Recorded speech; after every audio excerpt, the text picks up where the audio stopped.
So Joe, I'm starting.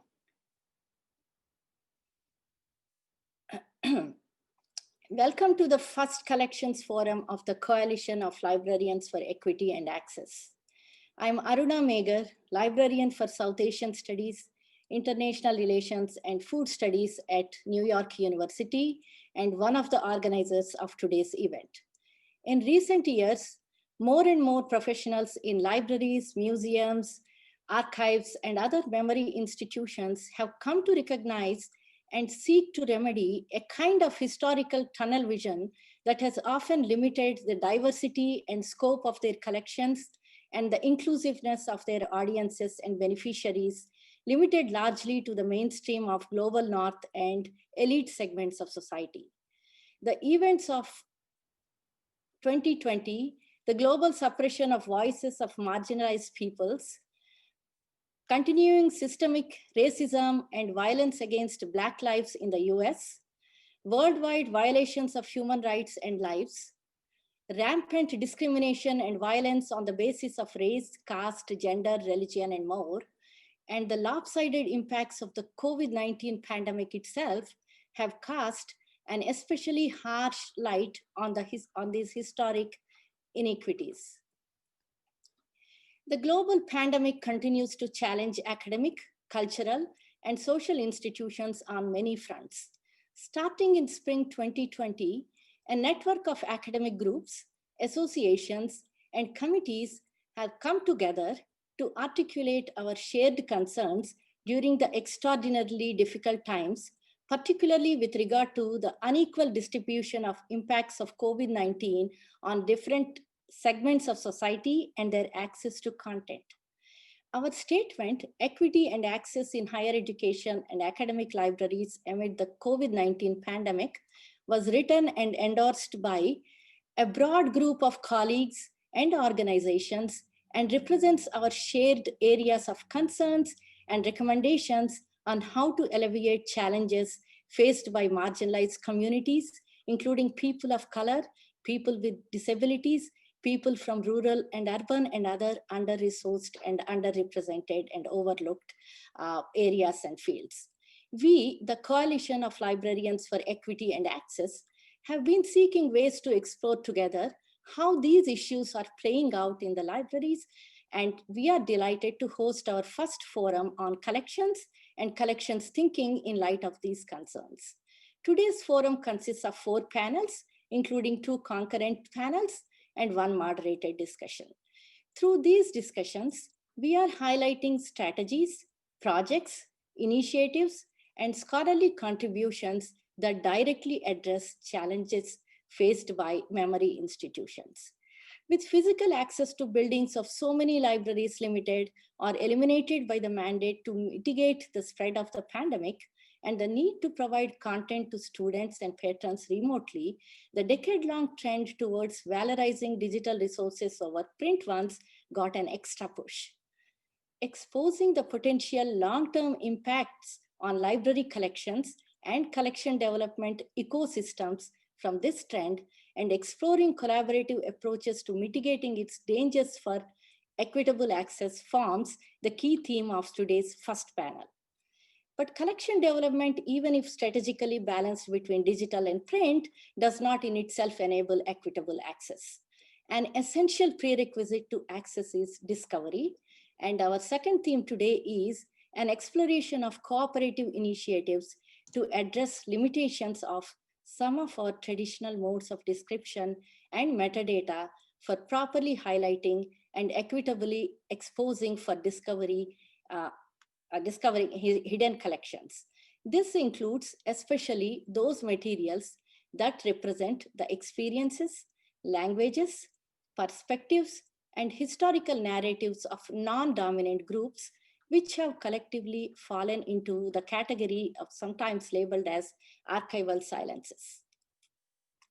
So beyond properly balancing and exposing for discovery the things we bring into our print and digital collections, our third theme explores the traditional and innovative ways that individual libraries and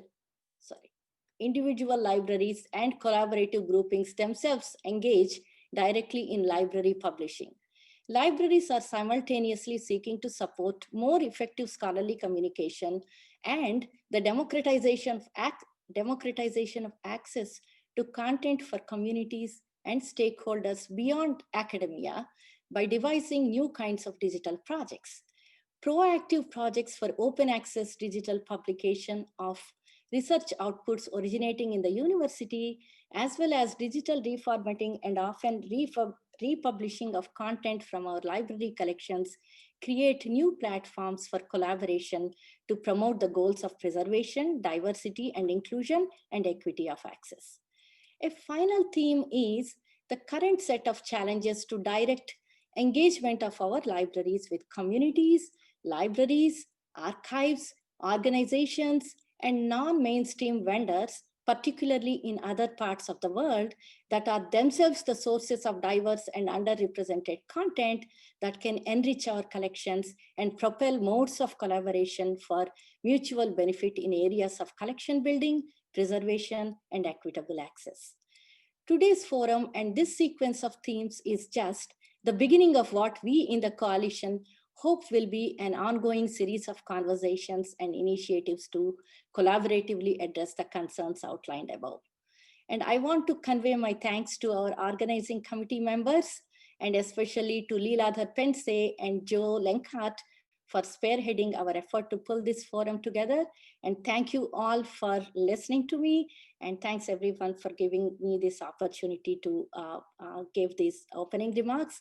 And now I will turn the meeting over to Joe to outline the day's activities and launch the forum. Here you go, Joe. Thank you so much, Aruna. Hello, everybody. Good morning. Thank you so much for joining our program today. Let me quickly get set up here. So today's program is, as as you're looking at the full program for our program, I keep repeating the word program here. So we have, as Aruna indicated, we have panel discussions and then one moderated discussion. So this is how it looks like. So we are going to start off with two concurrent panel discussions. That'll go on from 10:15 a.m. to 11:30 a.m. And then we have a lunch break. And then starting at 12:30 p.m., we'll have the second panel discussion, or third panel discussion, I should say. And then we'll have a short break, and then we'll have the third panel discussion, and then leading on to the moderated forum themes and outcomes. So you're wondering, where am I supposed to go? So as I noted on that slide here, if you signed on, or if you're interested in participating in collaborating to collect in a new normal collections ecosystem, well, that's conducted in a separate Zoom webinar room. We will share the Zoom link to that shortly. So that's going to be held separately. If you're interested in attending and participating all of the other panel discussions, please stay in this room. So this is where everything will take place. We're calling it the main room, and you're free to go in and out of both spaces. So as soon as the collaborating panel discussion is done, they will return to the main room to rejoin everybody else. So having said that, we're going to get started with this amazing collaborative effort by so many individuals. So we're going to get started with the two concurrent panel discussions. So, so you are free to go get situated in the other room if you need to get started there, and we will get ready to start our discussion in a couple of minutes here, the first panel discussion. Thank you.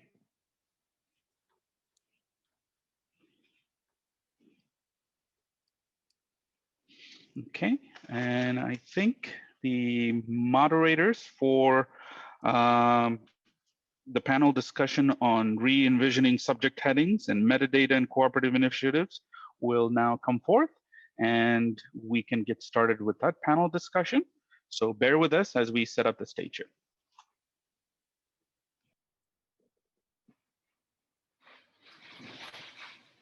We are right on time, a bit early even.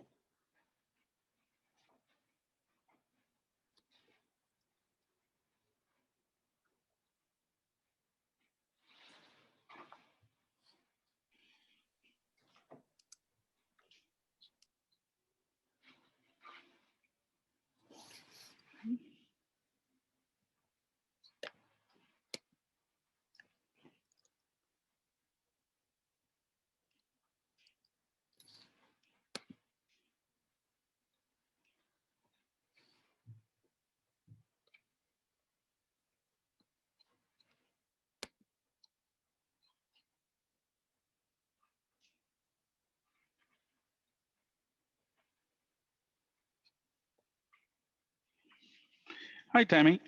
This is a very good question. You wanted to know a couple of the two choices. Yeah. So in the program that we shared with you guys just now in the session room, the link to it should be there. There's a very nice short abstract there that you can take a look at. And these are looking at, obviously from the panel title itself, different areas, focus areas.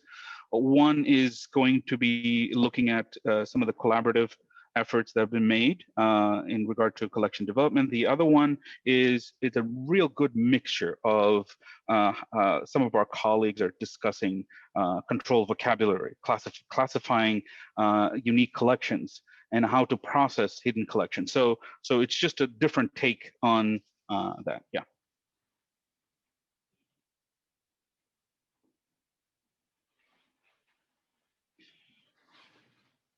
Yeah. Just a second here.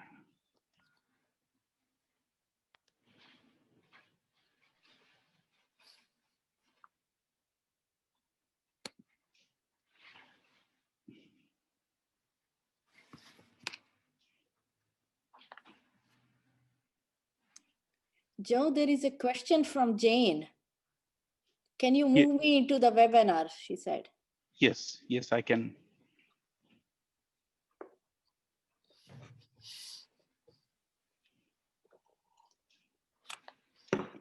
Okay, Guy, are you ready to go?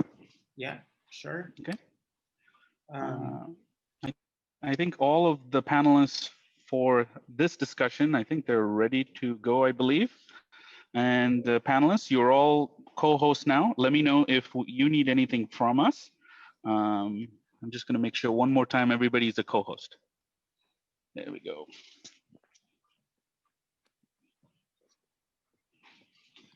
Okay, I think we're good to go. Good morning or good afternoon or good evening, wherever you are. I'm Guy Barak. I'm the librarian for Middle Eastern, Islamic and Jewish Studies at NYU. And welcome to the first panel, one of two concurrent panels, re-envisioning subject headings and metadata and cooperative initiative to tackle hidden collections. We have 6 speakers presenting 5 papers. I'll introduce them very quickly. Each speaker will have anything between 10 to 13 minutes. And then at the end, we will have a Q&A section.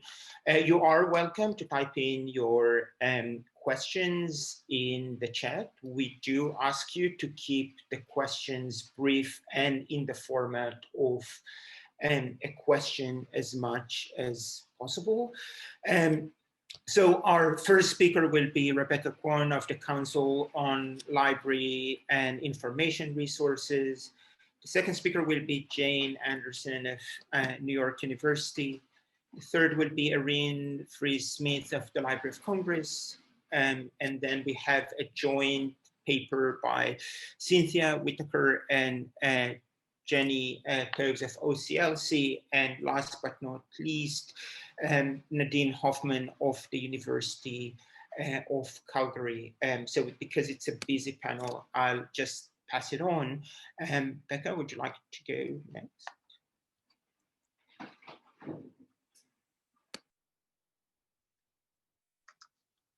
Hi, can everyone hear me? Okay, fantastic. So I'm gonna try to share my screen here and we can go ahead and get started.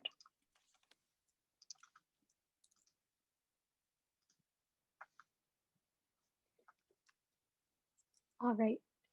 So thanks so much for inviting me to participate in this conversation. I'm really glad to be here.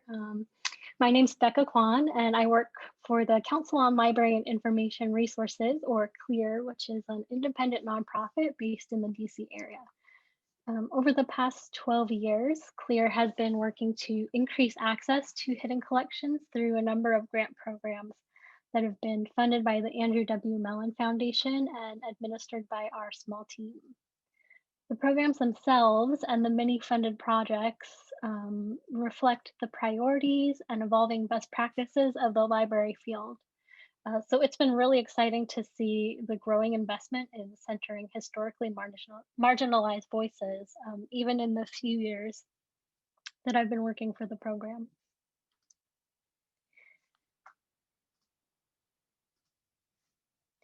So today I'm going to share just a bit about the programs themselves and then highlight a few funded projects that have made meaningful contributions towards that goal.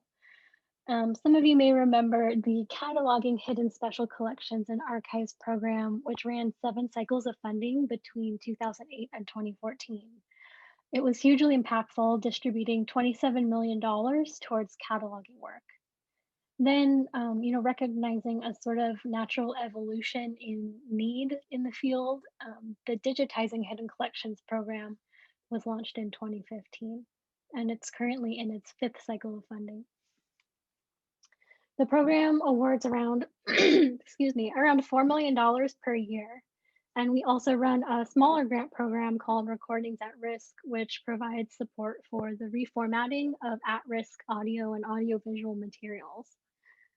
So while our regranting programs are relatively small in comparison to entities like the NEH or private foundations that exclusively focus on granting, they have a really tight scope and provide money to support work that's often overlooked and underfunded in archives.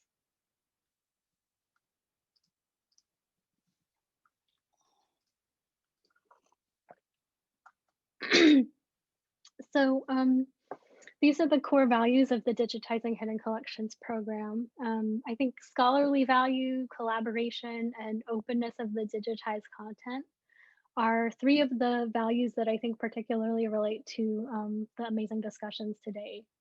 So one of the most remarkable things about both of our programs is the partnerships that they build on and the innovative ways that they push towards greater access.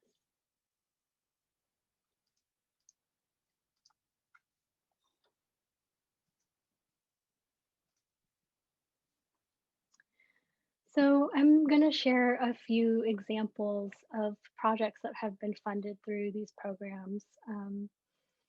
First is a Recordings at Risk project from the National Public Radio in collaboration with the University of Maryland. So it was called Preserving and Providing Access to Enfoque Nacional, National Public Radio's first Spanish language news program. I haven't put individual information about these projects, but you can go to our funded projects pages to take a look of the full description of the project. So the 6-month project supported the digitization of nearly 500 broadcasts of Enfoque Nacional, which were showing signs of deterioration. The project was particularly significant in that it allowed NPR's research archives and data strategy team to evaluate the suitability of its current archival workflows for Spanish language audio, which was really exciting. They gathered background about how language information was historically captured in their database, which I believe is called Artemis, and how diacritics are represented in record fields and searches, which they'll be able to build on when ingesting new Spanish language collections and making them available in the future. And so the partnership with UMD Libraries is, their public portal for researchers.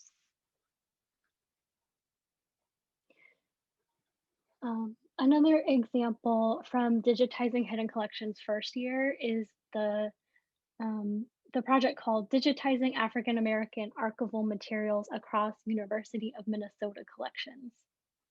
The project amassed an African American digital collection from across all 12 research areas at UMN's Archives and Special Collections. The work also contributed to a project called Umbra Search, African American History, that was created by UMN Libraries. Umbra is a freely available search tool that brings together digitized materials from US libraries and archives around the subject of African American history. It recognizes that documentation of Black life is often found in the shadows or the umbra of many collections, not just those identified as African American. So that's been a really important initiative that has been supported by our grant programs. and you can visit that site at umbrasearch.org. And one last example that I've been really thrilled to see over the past year is funded by Hidden Collections again, and it's entitled Digitizing the Records of U.S. Indian Boarding Schools. It was led by the National Native American Boarding School Healing Coalition with 4 additional partners. The project received nearly the maximum that the program supports, so nearly $500,000. And over the course of 3 years, the partners will collectively digitize and catalog records related to 8 Indian boarding schools across 5 different states. So it's led primarily by Native people and will be the first project to link digitized collections of Indian boarding school materials from different regions through one single point of access hosted by the Healing Coalition. And based on the protocols for Native American archival material, the project will develop a shared set of protocols for the management of boarding school materials. So I saw Dr. Anderson is also a panelist. So, you know, some of what they are working on, I know she is an expert in as well. So I look forward to hearing more about that. These 3 projects and all the rest, though they're funded with the main purpose to digitize materials, you know, they use the funding and the focus on these specific collections to develop workflows and resources that will pave the way for better and more inclusive access for, you know, all the digitization that happens afterwards, which is really amazing to see. And they're also built on long-standing relationships and partnerships that extend before and after the grant period ends. So that spirit of collaboration is something I think our field is so good at and that we can bring to any project, large or small.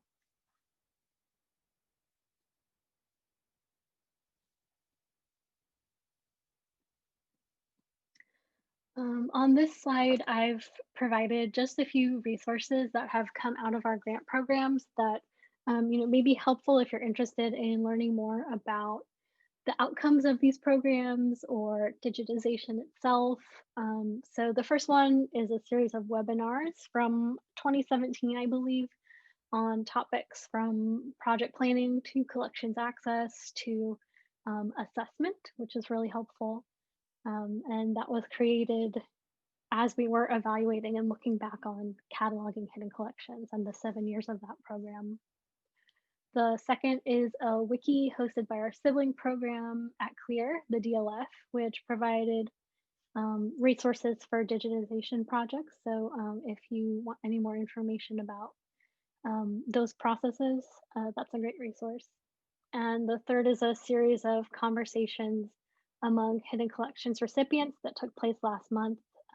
I helped to organize that symposium and really excited that the recordings will be available to everyone sometime this month. So check back if you're interested.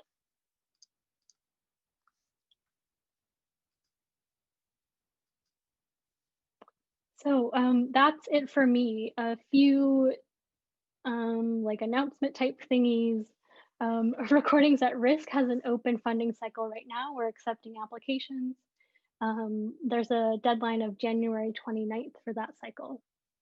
Our larger program, Hidden Collections, is currently in progress. Actually, the deadline was yesterday for our 2020 cycle. But announcements about that will be made in April 2021, so keep an eye out. And a proposed renewal of the program for 2021 is currently under review by the Mellon Foundation. We're hoping to hear back sometime this month. No, next month, it's almost December. And more information about that will be available early in the new year. And we're looking at some really exciting revisions to the program for that. So I've put some ways that you can continue to follow CLEAR's work up on the screen. And I'm really looking forward to hearing from fellow panelists. So thank you. Thank you, Becca. Jane? Yeah, hello everybody. Thank you for joining us. Thanks, Becca, for that talk. I'm just going to see if I can share my screen. 1 second.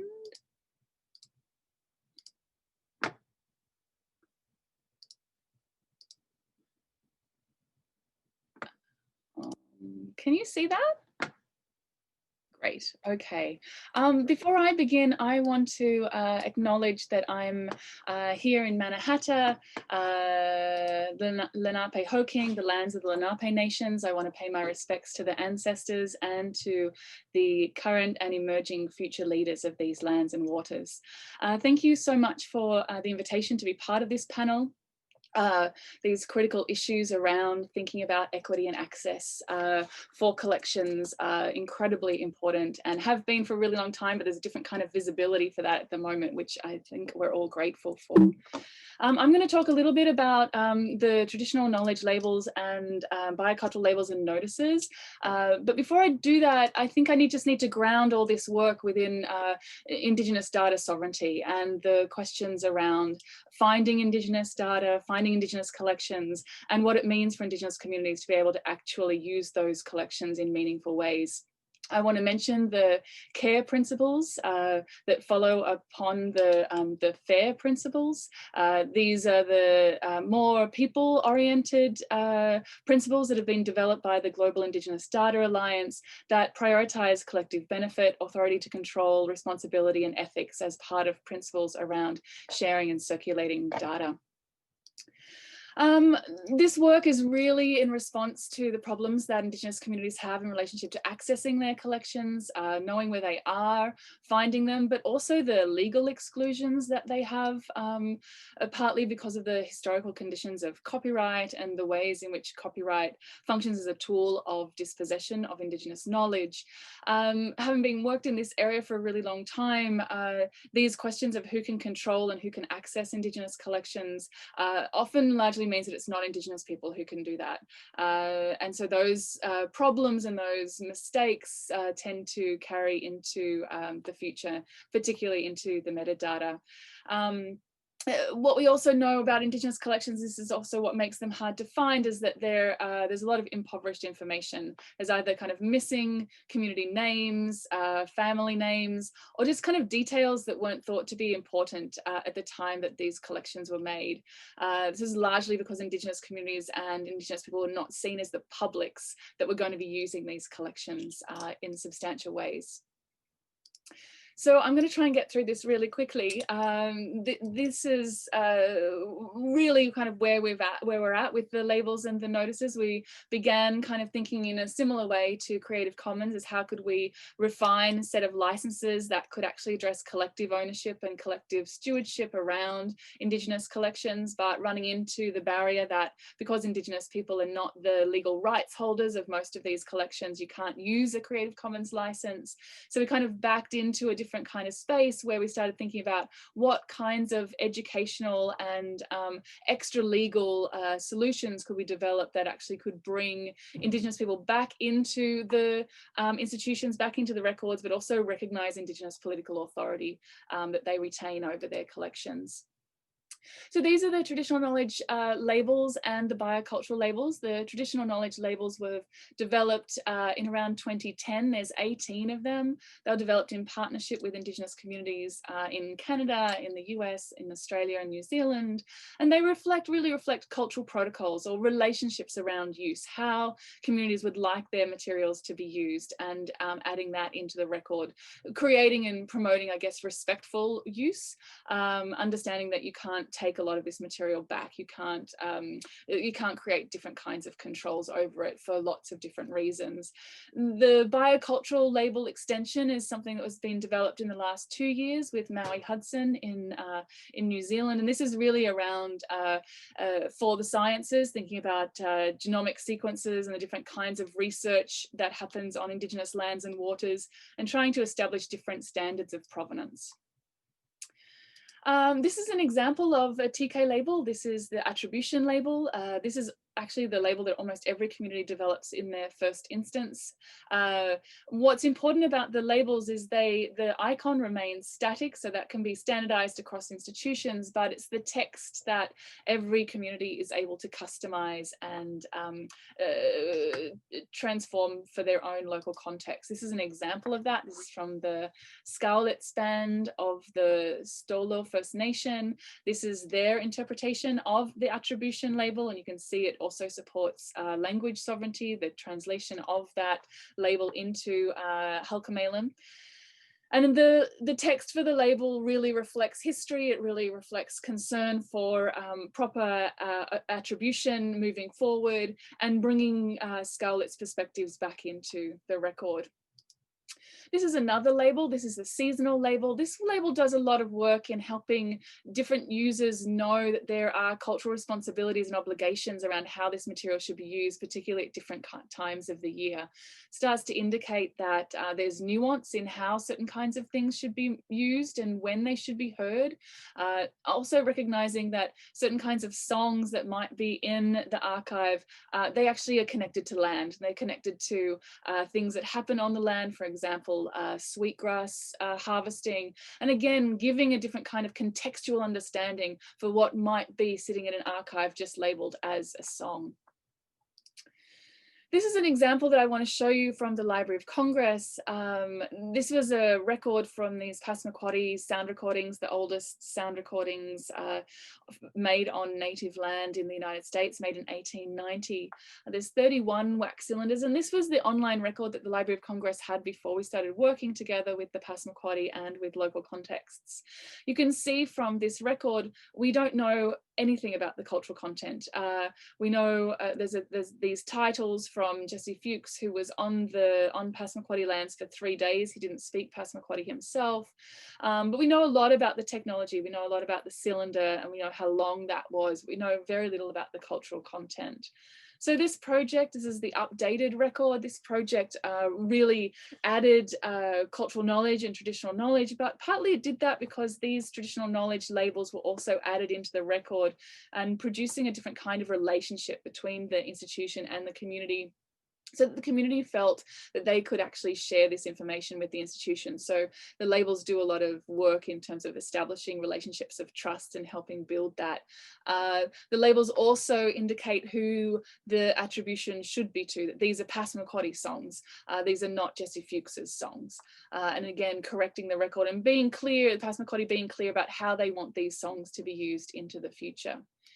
What this project led to have been significant changes within the digital infrastructure at the Library of Congress. This is the JSON field for traditional knowledge labels that is now with any item that's within the Library of Congress. So that is significant for communities who would like to add labels to any of their content within the Library of Congress.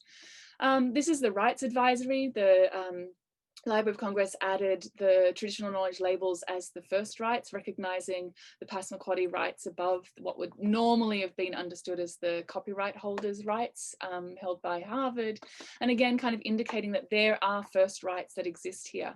The rights field is often, as many of you know, held for the author and held for the legal rights. So in this sense, kind of opening that for these cultural rights was also really significant. And this is in the Dublin core. There's a MARC record change that was made as well. And this was in the Dublin core. They decided that the TK labels should be again found within the rights field. And just because Becca was talking about the Native American Boarding School Coalition, I just wanted to show, I just popped this in while you were talking, Becca, where the TK labels are existing within their digital, their database, and they can be added by communities as they're going through and adding information in relationship to those really valuable but also really sensitive materials. So I just want to briefly talk about the notices. The notices are really the tools for institutions and researchers. They help make visible institution commitments to Indigenous communities and the future uses of Indigenous data, and they're supporting transparency and integrity in research. The notices really are working to help make Indigenous data fair, and they really work as placeholders on a collection or on data or in a sample field until a label that is completed by a community can be added. This is an example of the cultural institution notices, the open to collaborate and the attribution incomplete being directly added at a cataloguing level. This is at the Abbey Museum in Maine, and they've added these notices to their entire online collection. Again, supporting Indigenous communities, knowing that they are working, they're willing to do this work, and they're willing to commit to those relationships with Indigenous communities. But also many staff within institutions know their collections really, really well. They also know what's missing from them. And so this is an opportunity to make that a little bit more visible by adding the attribution incomplete notice. And I'll just finish. This is the most recent edition of an Open to Collaborate notice added by SFU to their digitized collections. This was added on the weekend, again indicating that there's a lot of work to be done, but there's openness to doing that work and a commitment to actually adding the right information and correcting those historical mistakes. So I think that was probably like a power 10 or 15 minutes. And so I'll just leave it there and turn it to another panelist. Thanks. Thank you so much. Irene?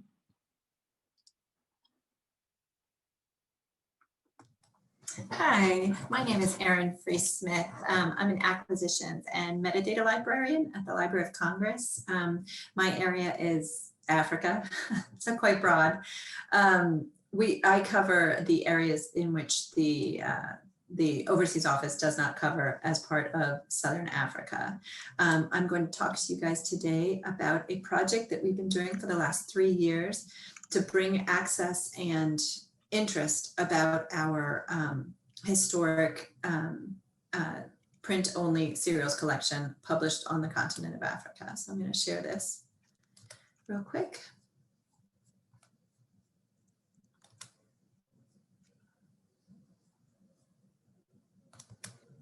Okay, can everyone see? I'm going to take that as a yes. Thank you. So thank you, first of all, for having me today. I'm very excited to be a part of this. I also wanted to give you a quick warning. Hopefully I will not lose connection. I do have 3 elementary age children on distance learning and a husband also on a conference right now. So fingers crossed for connection today. So this is a project, the African Journal Digitization Project. This is something that actually changed in this past year. The background to this is I started at the Library of Congress 4 years ago, and I realized that we were acquiring an enormous amount of print serial titles that have incredible primary source case studies that a lot of researchers either don't know about or don't have access to because they are not able to physically come to the Library of Congress, or if they are able to come to us, they don't have the hours upon hours to scour through these journals. As you all know, I'm sure, our cataloging records are, they don't have article level metadata. It's just the title and they're very broad headings. So we have this wealth of very interesting local data-rich case studies. We have extremely important collection. It's a historic collection. It's one of the largest in the country. And in places like Benin and other countries and Nigeria where the monographic publication industry is not as robust, but they have an enormous appetite for and ability to publish at the journal level. Currently, it's very underutilized. I actually looked back at some of our call slips over the past 20 years and found that very, very few researchers had actually ever accessed this collection. We also wanted to figure out a way to provide a collaboration with other universities. So in areas where we would have a gap in our collection, we would know where to send people. In addition, there's also other great things for our executive level, you know, bringing more people in the door, getting more revenue from printing, and also the ability to store our resources off-site, because currently all of our serials are still held on-site. So initially, our first pilot was just a table of contents project, and we based it off of several other predecessors that we've looked at. We've spoken to organizers at all of these different other publications, Laptop, which is unfortunately no longer in existence, Saltalk, which which is still in existence right now, who relies heavily upon WorldCat for their dissemination of information. The Quarterly Index of African Periodical Literature, unfortunately, is no longer in existence due to funding constraints. And the Handbook of Latin American Literature, who provides abstracts just for monographs. So when we were looking at this project 3 years ago, we first started by looking to our catalog and doing a deep dive into exactly, if we were to give table of contents level metadata to researchers in a database or however it is, exactly how much information were we looking at. So we did a deep dive and realized we've got obviously 54 total countries, 24 former names, 6 variant spellings, mistakes all over the place from cataloging by inexpert cataloging over the years. And we found that we had approximately 36,000 unique titles that we would like to capture. And of that, Nigeria by far has our largest holding because it is such a populous country. We also have overseas offices in Cairo and in in Egypt and Kenya. And so we also have quite a few titles from there as well. So from this heat map, we decided to start with Nigeria because it was the largest one. The difficulty in determining the scope of this project is enormous because although we have holdings records for all of them, the publications are often extremely irregular. With some, you'll have spread over the course of decades, you might have a title that has multiple issues that sort of stopped and started over the years, or you might just have one issue. So because our holdings records are not itemized as well as they should be, it was extremely difficult to figure out exactly what the scope of unique titles, not the scope of unique titles, sorry, it was difficult to figure out the scope of exactly how many issues we were actually trying to dive into. The other problem with scope is that because of the irregularity, if you have a unique title that's starting and stopping over the years, you might have sort of jumping around. Some years you might have one issue, other years you might have 0 issues, some years you might have 2 to 3 issues. This is an example of a periodical called Footprints. So our first summer, we had a pilot project with 2 interns. We pulled all of the academic journals from the L class, the education class, and we had 2 interns from Gallaudet University, and their job was to scan the table of contents, transcribe all of the content, and then notate in the BIP record that the fact that it was part of this new project. The first year was actually quite successful. They managed to get through quite a bit, but there were limitations. There was a lack of regional background. There was 0 metadata experience. And so there were a lot of mistakes that were being made and a lot of hand-holding on my part as a supervisor. We also realized that because this was a volunteer activity, we did need to break up their day as well. So it was quite arduous work. So I was having them get up, move around often in order to take those breaks. The second summer, we had 2 interns and we had 1 fellow from the University of Virginia. This summer, we tried to figure out a more systematic way to approach this. We couldn't just have them sitting and transcribing all of the metadata. First of all, this summer, there were far more mistakes. And second of all, we were trying to figure out how we could get past Nigeria because there were so many more countries that we wanted to take a dive into. We did find, though, by the end of this second summer, we managed to get through the entire L class with transcription, but we didn't have a place to put the metadata. We still didn't have a way in which to share it. We had picked up a couple of partners at different institutions, but we didn't have a systematic way for all of us to pool our resources together. Another added benefit for our serials cataloger, which he thought was great, was that he was able to go back through all of them and properly catalog all the ones that have been erroneously cataloged over the many, many decades of collection.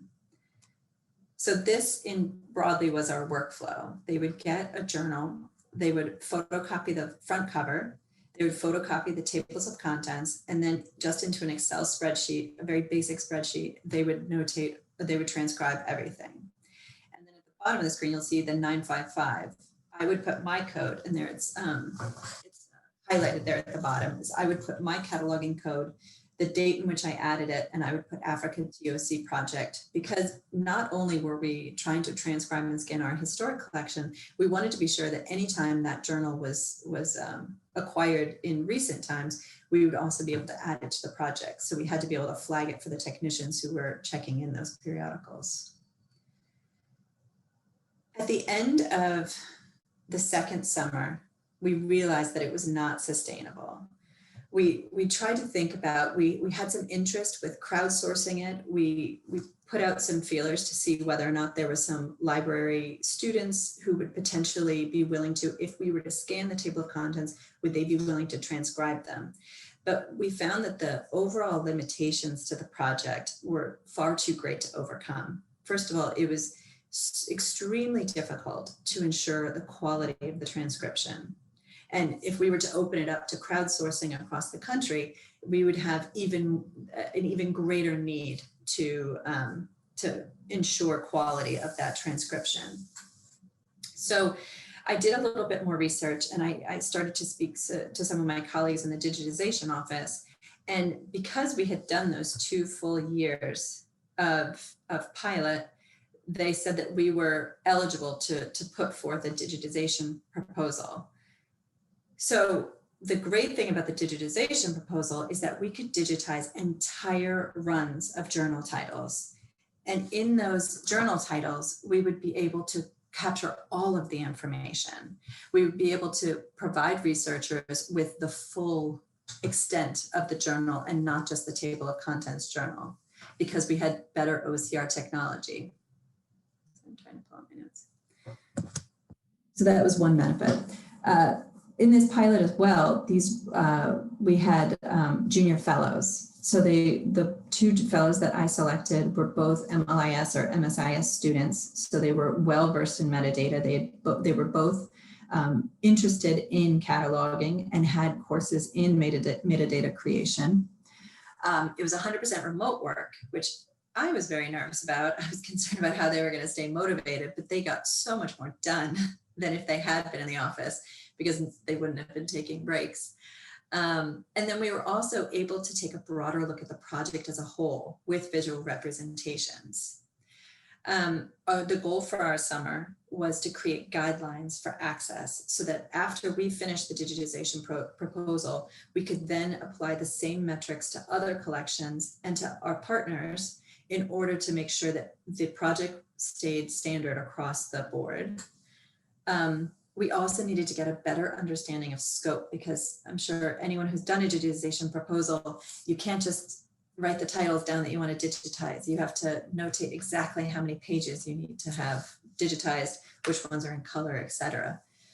And then we also wanted at the end of the summer to get a clear sense of how we can partner, because, and I think I have a slide on, but I think that's my last slide actually, so I'll wait for a second. But so what the fellows created, and I'm so proud of them, is they created this sort of choose your own adventure in how do we select a title. The other challenge, because they weren't there in person, was that they were not actually able to run to the stacks and look at the title to see whether or not it met our qualifications of being a pure academic journal. So they had to use keywords, they had to use metadata that they would find all over, all sorts of freely accessible metadata.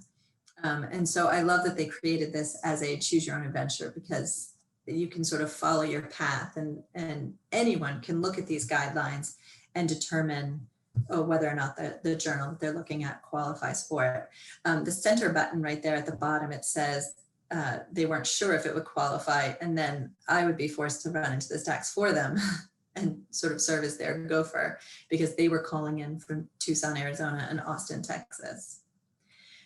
So by using this model that they created, they found that from the 6,400 unique journal titles published in Nigeria that we have in our collection, there were actually 2,300 that qualified for the project.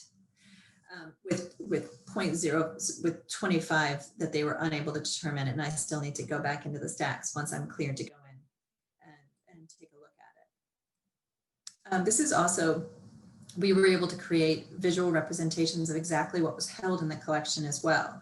We created these charts with when the journal was published, the subject field right up here. These are all the different subjects. These are the regions in which the journal was published and how many. The larger the dot obviously is the larger number of journal titles created. And then in what language, which is also really important for the proposal itself. So in terms of collaboration, for pilot 1, the collaboration was extremely clear. If we could get everyone to contribute to these transcriptions, then we can all pull them to a database, which had not yet been developed, but we could pool them all together and it could be a shared resource for anyone who wanted to see it.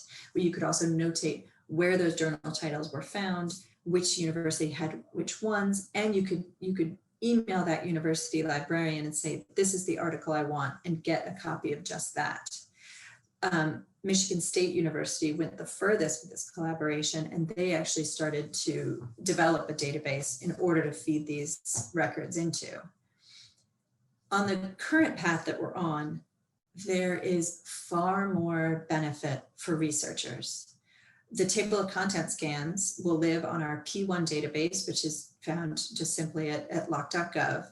It's fully searchable by content type and keyword, and you can cross-reference it into our holding records. So everything is fully integrated between the bib record in our ILS and on P1.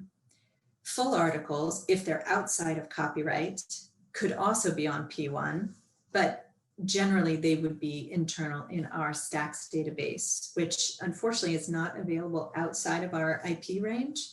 But if you are on site at the Library of Congress, it's stacks.loc.gov. And it's a hosting platform where we have tens of thousands of ebooks, hundreds of thousands of newspaper titles and newspapers, and thousands of journal titles where we have full runs of that from all around the world. So we were hoping that our African journal titles could also live in that same place. The problem with that, though, is that that's wonderful for researchers, but it leaves our collaborations behind because we're not allowed to put other universities' information on our website. So this is where it's actually very unclear. If all of the titles and holdings have to be from the Library of Congress, how can others feed into it? So that is actually where we're stuck with right now, is we're trying to figure out how can this remain a collaborative project when our platform does not yet allow for it. So on the one hand, it's better for researchers, but on the other, it's not as good for those who would like to join in. And so that's what I have right now. So that's where we are. This next summer, we're putting forth the digitization proposal for Nigeria, which we're very much hoping that will happen. And everything that is in our historic collection from Nigeria, as well as our current receipts, will be fully digitized and put into Stacks by next summer. And then we'll get started on the next few years. Thank you very much for your time. Thank you, Erin. Jenny and Cynthia. Thank you, Guy. Jenny's going to share the slides and I'm Cynthia. I'll let Jenny get our slides up.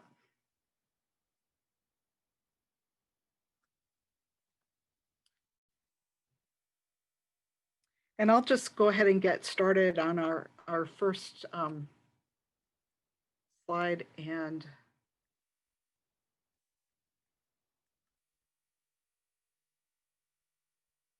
sorry, Cynthia, this is a different share screen than I was looking at earlier. We okay. This morning, but I'll get there. Yeah.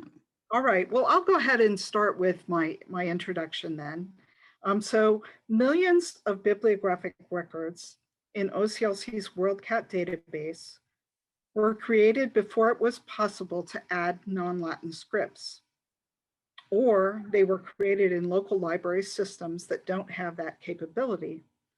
Thus, these collections remain hidden to researchers searching in those scripts. We plan to talk today about a project to add Cyrillic to WorldCat to help uncover these collections. So next slide. Thanks, Jenny. So I'm Cynthia Whitaker, and I'd like to introduce my colleague, Jenny Tovas. We included our photos so you can remember us in the future when you look back at these slides. So next slide, please. With OCLC's implementation of Unicode in late 2016, it became possible to add any number of scripts to WorldCat records. Concern about the lack of script in many older records in WorldCat and its effect on the access to these materials has led to this discussion, especially among catalog librarians who work directly with non-Latin languages, on the possibility of some kind of automated mass transliteration that could be applied to certain languages. Next slide, please. So at ALA in 2018 in New Orleans, Alex held a program called New Directions in Non-Latin Script Access. And the idea of doing this type of automated enhancement, especially for Russian, was given new impetus. John Reamer from UCLA and I talked about the possibility.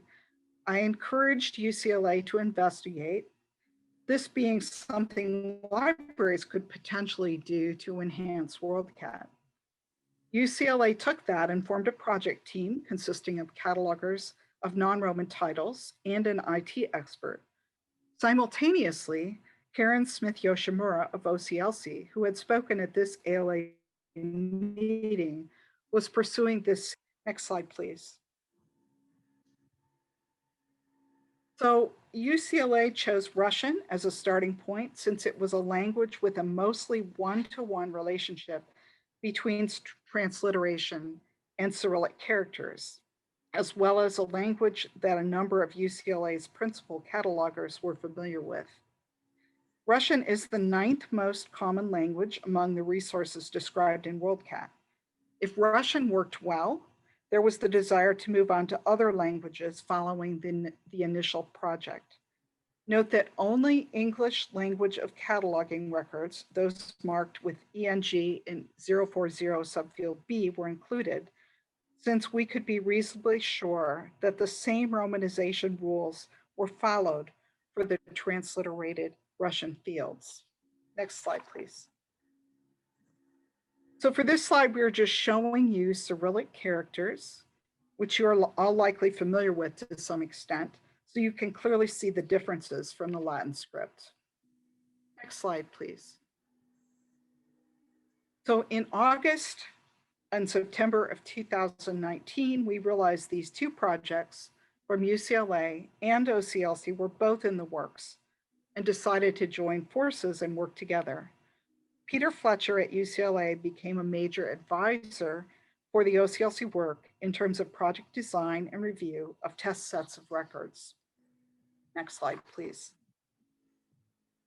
While Jenny will cover the bulk of how the project was done, I'll give you a foretaste of the types of problems encountered. One challenge was the use of Roman numerals in titles, often for numbered conferences and centuries, where the characters should be left alone during mapping to Cyrillic. We developed a fairly comprehensive stop list of Roman numerals, but I and V could not be included, and case sensitivity would not be helpful, since they can appear either way in a bibliographic record, especially since I's and V's appear very commonly as part of authors' names, with the example of Lenin on the screen. What enabled ultimate success with Roman numerals was help from David Bucknam from the Library of Congress. He was able to provide a configuration file that fixed the problem. It involved reordering the Roman numerals so that they were handled in groups based on letter combinations. There are only 4,000 possible Roman numbers and a limited number of characters that could usually come after them. A string of 2 or more uppercase letters that could be Roman numerals and the combination is a valid Roman numeral, usually are, especially when they are surrounded by only white space or punctuation. A string of single uppercase letters must not be followed by a period, likely an initial, and should be followed by something that means century, or the Russian equivalent of TH or ST. Regarding the third example, the latest batch of 128K Russian records that OCLC process has 19K fields with and others, like the example shown, as well as 3,400 instances of et al. There is a small list of English phrases and words that are part of the metadata, not part of the actual title or the bib data that Jenny knows to look for and leave alone. Next slide, please. So with that, I'll turn things over to my colleague Jenny to discuss the details of how the project was accomplished. Glad to talk to you today. So our process followed these 4 steps where we would select a set of records with what we consider to be a high probability of good transliterated text. We would review and correct until satisfied. The review cycles generally took about a month. We had reviewers at OCLC and at UCLA for the Russian project. We had reviewers all over the world for the Ukrainian project. And we currently have reviewers, I think they're all in the United States, for the Bulgarian we're looking at. Once we had selected a set of records with what we thought were probably good transliterated text, then we used the research resources at OCLC to add Cyrillic data to the WorldCat records, and then the WorldCat records were added back to production WorldCat. The selected records, as Cynthia mentioned, the language of cataloging had to be English. We wanted to make sure there was a single language present in the records, so no parallel titles, no translations, no bilingual text. This was to try to make sure we were only doing Russian words or Ukrainian or Bulgarian. Published in the native country for the same reason. So Russian records published in New York City had a higher probability of having non-Russian words in the title. We skipped content DM records. They tended to put the Cyrillic in the 245 instead of in the 880s, and that was messing things up. Along the way, for the original Russian, we didn't know some of these criteria, but as we grew, we learned that the AACR2 and the RDA labeled records were better. And that was probably just because they were newer records. The older records, sometimes the diacritics have gotten lost or somebody didn't know how to enter them. And that's our major problem is missing diacritics, missing marks. We also learned to be cognizant of reform dates. Some characters come in and out of use within these transliterations, and we had to learn to either ignore the records or do something different with them because of their date. So in the beginning, there was this huge temptation to fix bad transliteration. I mean, catalogers just want to correct things, and I understand that, but less than half of the corrected records ended up usable because there was never just one record, never just one error in the record. And there was a lot of review time, a lot of code trying to say, you know, this ending is right in this word, but it's not in this word. And it's a brittle solution.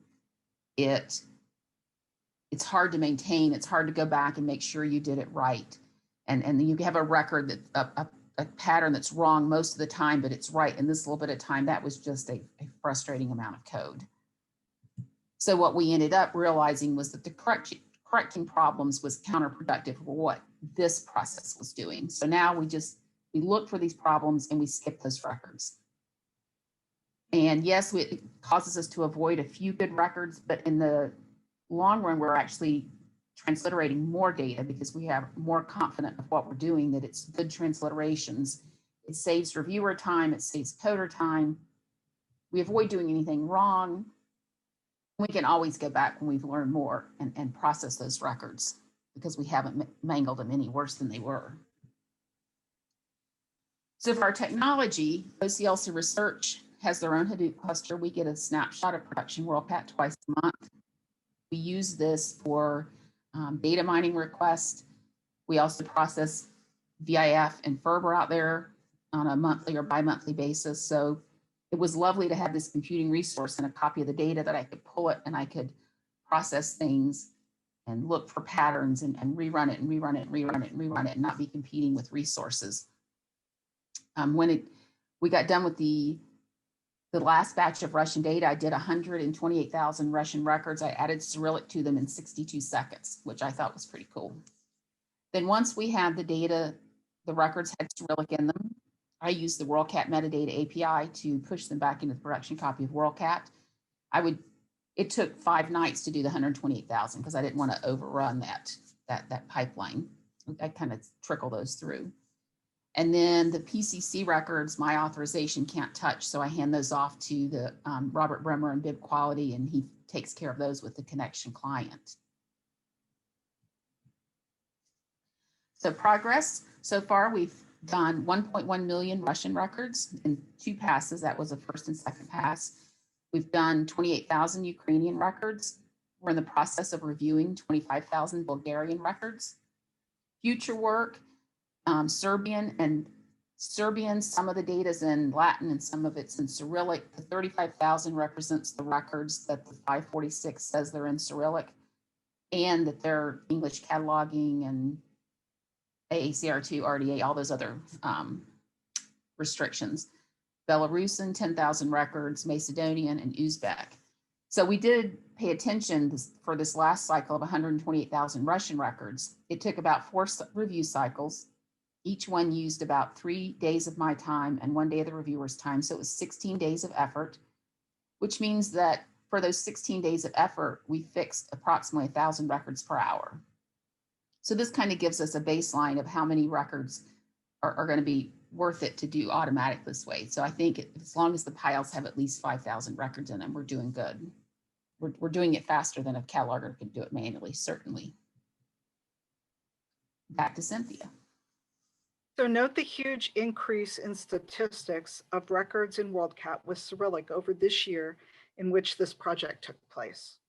Cyrillic is now in 2nd place in WorldCat for non-Latin scripts, behind CJK or Chinese, Japanese, Korean, which we must count as one statistic due to the way CJK scripts were initially implemented in WorldCat. Cyrillic is followed closely by Hebrew and Arabic script records in terms of numbers, with over 2.8 million records for each of those scripts. Next slide, please. So in addition to the follow-up projects with other Cyrillic languages that Jenny mentioned, UCLA decided to tackle another script altogether. Armenian is another language and script with a 1-for-1 character mapping. UCLA obtained a set of record numbers for Armenian language titles in WorldCat from OCLC and recently added script to 43,000 records. Next slide, please. We definitely hope that we can move on to attempt this enrichment of the discovery experience with other languages. Every language probably warrants an assessment of the unique wrinkles that might exist for that language, as well as consultation of the relevant metadata community. One of the highlights of this project is the cooperative work done with catalogers at UCLA and elsewhere in the Slavic cataloging community. That cooperation in managing and improving WorldCat is definitely something OCLC aspires to continue. Next slide, please. If you wish to read a bit more about the Russian project, here are 2 blog posts on the OCLC research blog. Access to these slides after this presentation so that you have the link. Next slides, please. And these are our email addresses if you wish to contact us afterwards. Thank you very much. Thank you. Thank you both. This is very promising and encouraging. And last but not least, Nadine, please.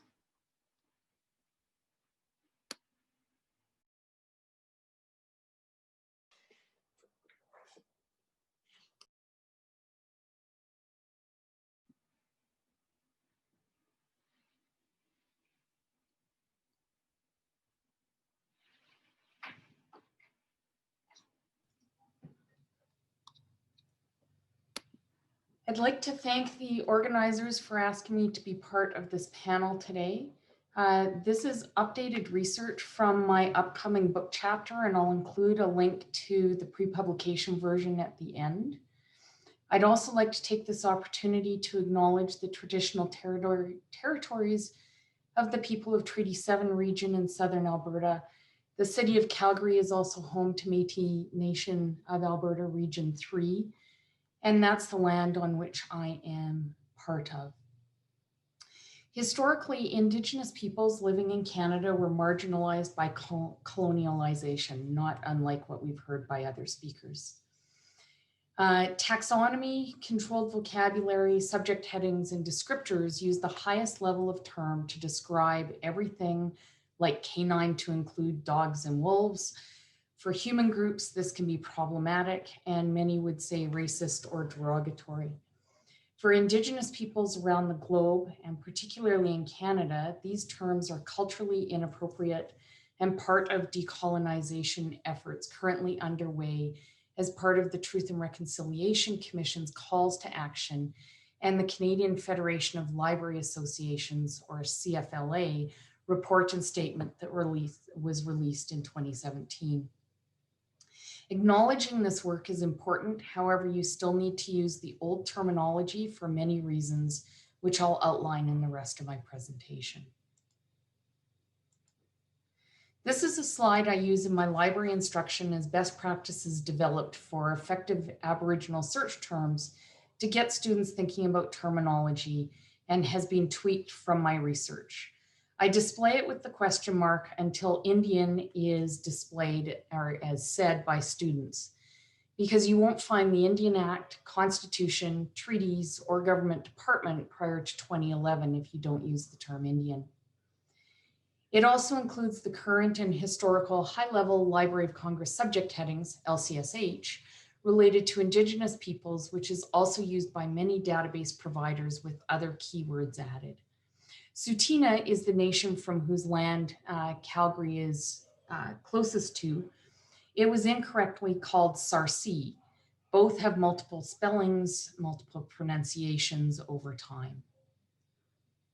Most Canadian libraries use Canadian subject headings modified from LCSH or sometimes Sears. Commercial databases base their controlled vocabulary on LCSH and author-supplied keywords. Marginalized and racist terms, at least people think today, include Eskimos, Indians, savages, and half-breeds. And some are many worse terms. My published research identified controlled vocabulary used in Canadian law libraries and Aboriginal law research, concentrating on the Arctic regions. These terms are slow to change and often based on misunderstood or disrespected names, languages, and cultures. I created some working definitions for Indigenous related subject headings in Canada. Quickly, the term Indian relates to Christopher Columbus thinking he had landed in India, so societal use is a colonial misnomer throughout North America and South America, and is at the start of the 1867 British North America Act, which created the Canada that we know today. Indigenous peoples is historically used for Indigenous or global peoples, whereas Aboriginal peoples is a legal definition in Canada for the more than 630 First Nation communities in Canada, representing more than 50 nations and 50 Indigenous languages, including Inuit and Métis people. First Nations does not include Métis or Inuit people. Library of Congress subject headings began in 1898 and arguably uses stable but archaic, outdated, biased, politically incorrect, and sometimes even racist terms. I'm very happy to hear that these are changing. Canadian subject headings since 1966 add specific Canadian terminology. So 1966 started with the LCSH, plus added Métis, which is very specific to Canada. The move from Eskimo to Inuit was completed by the 1990s. The move from Indian began in 1980s and continues today. I did a systematic review of Canadian legal indexes to show similar issues to the CSH, but moved faster generally to adopt terms despite historical legal definitions. The main case reporter index in Canada, similar to the Decennial Digest in the US, is the Canadian abridgment. It moved from Indians to Native to Aboriginal and very recently added Indigenous. The Index to Canadian Periodical Literature ran from 1961 to 2006. It started with Indians and Eskimos and proceeded adding Aboriginal peoples and First Nations in 2001. That was created by law librarians with the Canadian Association of Law Libraries and is a print-only index. Whereas the Index to Canadian Legal Literature is available on Westlaw along with the Canadian abridgment. It started in 1980 for its coverage and started with Native people generally. It's inconsistent with LCSH, but added the three main types of Indigenous peoples in Canada in 1985 and legal terms in 2014. So that's a quick run through of the legal indexes that I looked at. I had several recommendations. So technological advances help, but proper phrasing is still necessary for the controlled vocabulary that we as librarians all love. From a research point of view, using contemporary and historical terms is a must to ensure a comprehensive search. This is my recommended search string where you can add individual nation names or cultural terms specific to your topic. You can also add geographical or a specific treaty name. Off the top of my presentation, I mentioned CFLA's report and statement. Here's a sampling of other initiatives I'm aware of in Canada in keeping with this panel topic and abstract. So the CFLA has 3 initiatives that I mentioned here, but they've got about a dozen others. So the most interesting is they have created a classification schema for Indigenous materials across Canada, helps with the hidden aspects. CAL created or was involved with the Library of Congress's new KI classification for the law of Indigenous peoples. That KI classification went live within the last 5 years. CAL also has a Diversity, Inclusion, and Decolonization Committee, which is working with Black Lives Matter initiatives, which is bringing Indigenous matters in Canada to the forefront right now. Canadian Association of Professional Academic Librarians, CAPL, which is part of Congress, has had at least 2 conferences with Indigenous undertones. And there's been 3 symposia. The Sorting Libraries Out is the one that I attended, which had great discussions. It was at the SFU campus. So it was discussed by SFU's initiatives were discussed by Jane earlier. And there's the Manitoba Archival Information Network has created a spreadsheet and a wiki to have Indigenous place names recognized. Now, in conclusion, integrated discovery systems get their metadata from all kinds of sources. See and see also references are the better way to go in the future to help provide access without needing to physically reclassify entire collections. However, Canadian libraries are starting to do the reclassification. Doing this will hopefully make resources more findable for all these hidden collections using existing cataloging practices in discovery systems. Now, I've got an upcoming book chapter and I'm gonna drop that in the chat. Sorry to be so quick, but I realized that we were a little behind schedule. So I'm going to turn it back over to Joe.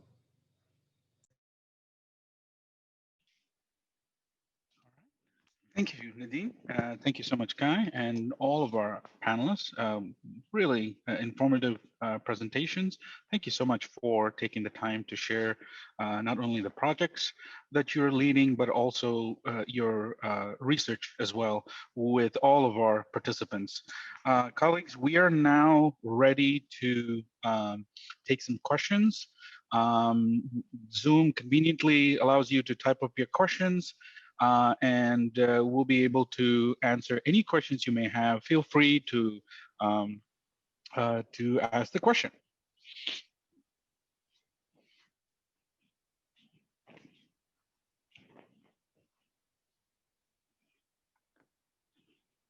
Sorry, can I quickly say to the question in the chat regarding Stacks?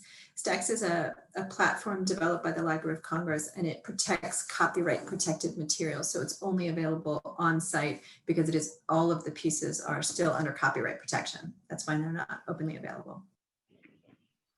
Thanks, Aaron. Any questions for our panelists?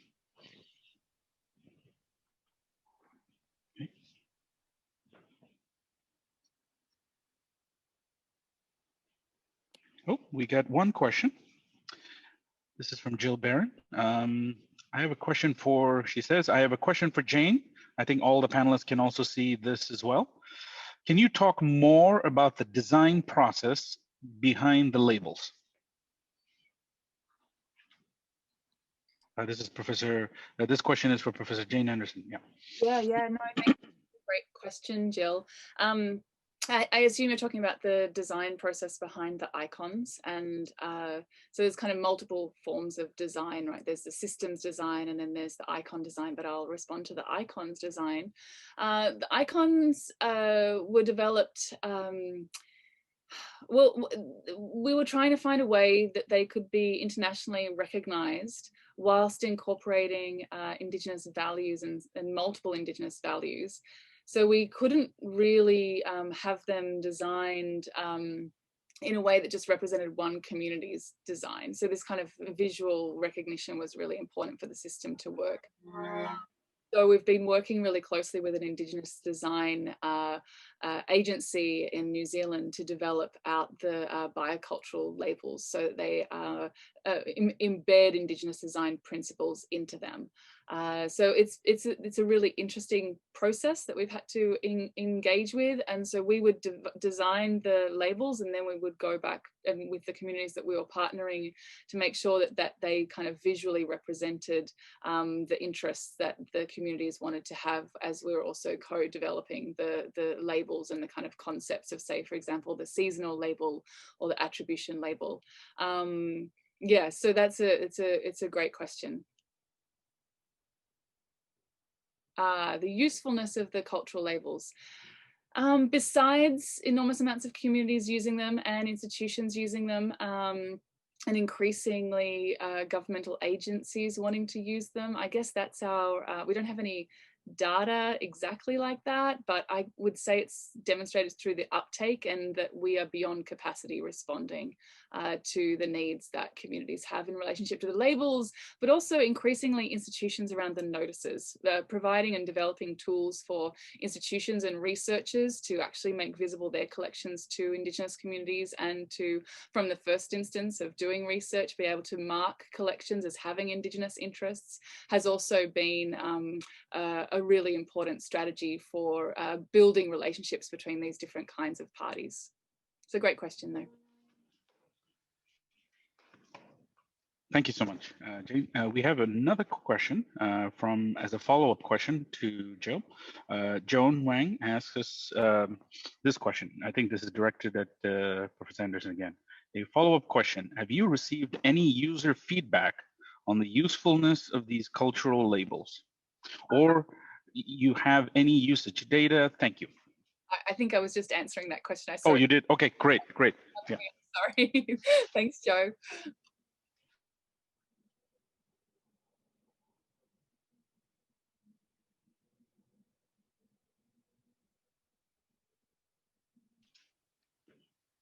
Any additional questions for our panelists?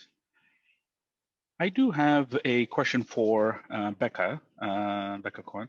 I think a lot of us are really thinking about trying to uncover these hidden collections or to improve discoverability of these collections and stuff. And the grant process, of course, is extremely daunting. Can you I know it's a very complex process. Can you share some tips, especially if it involves multi-institutional effort to work on projects? Let's say, for example, Erin is working on something like this. So I'll mute myself and see if you have any suggestions for our participants. Yeah, it can be really daunting for sure. And I know so much work goes into the process. I think maybe the most important part and the most difficult part is um, creating the right scope for the project. So, at the very beginning, when you're thinking about, um, what the collaboration might be, everyone's juggling different priorities, is to really, hammer out the details of the scope. So, everyone looking at the materials that you have and the story that you want to tell with your grant application. So, the the example that I gave of the University of Minnesota libraries, and the resulting um, focus across all research and collecting areas that came out of that. Um, that in a lot of ways was a collaboration, even just at a single institution. Looking across all of those different um, you know, people that are involved in that. So we are always happy to help, and I know other grant agencies are also happy to get ideas from our people who are looking to apply, and to help you really drill into what might be a great project. Thank you so much, Becca. I really appreciate that. All right. Any additional questions?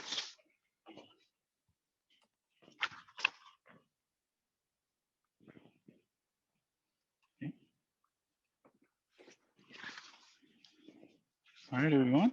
Since we've reached the 11:31 mark, we're officially ending. Since there are no questions, we're officially ending this panel discussion. I want to thank our panelists and our moderator, Guy. And please join me in a round of applause for our panelists, our amazing panelists. Thank you so much.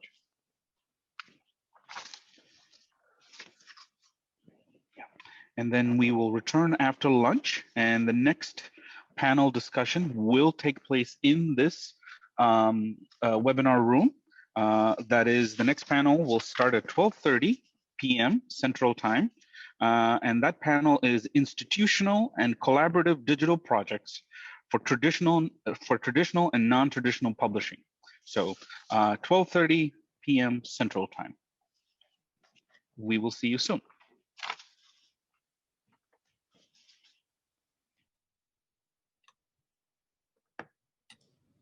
Just to confirm, Joe, it's the same link? Yes, it's the main room link. Yes, yeah. Or you could just leave your computer active and walk away from it. Yeah. Thank you. I won't be able to join, Joe, but I just wanted to say thank you so much for being part of organizing all this. And Nadine, it was lovely to meet you. I'm going to write a follow-up email to you about this. Yes, we've got related projects going on. This is fantastic. We've already achieved our goal already. We've connected 2 people. So thank you so much. Thank you. Bye. Thank you.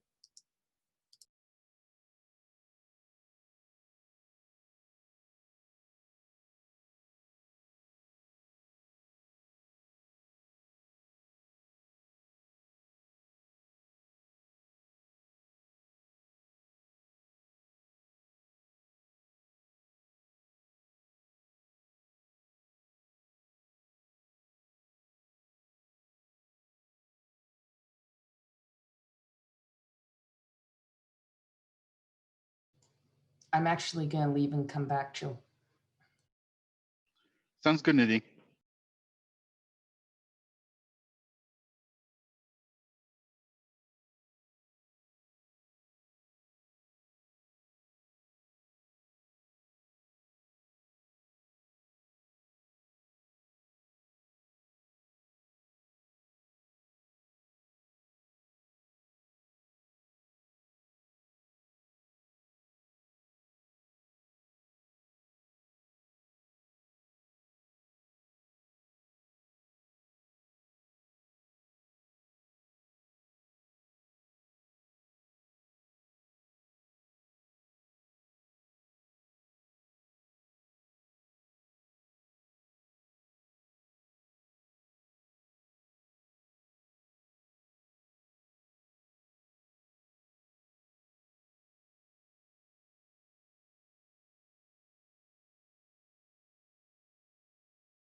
Hello, everyone. Welcome to the second panel of the Coalition Forum, Coalition for Librarians for Equity and Access. The panel is institutional and collaborative digital projects for traditional and non-traditional publishing.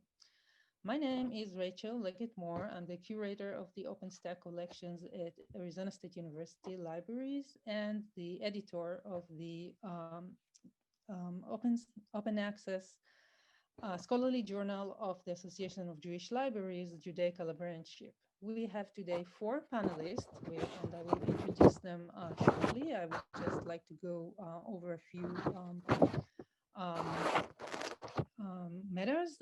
One is that we will have all the questions and answers dealt at the end of the presentation, all 4 presentations.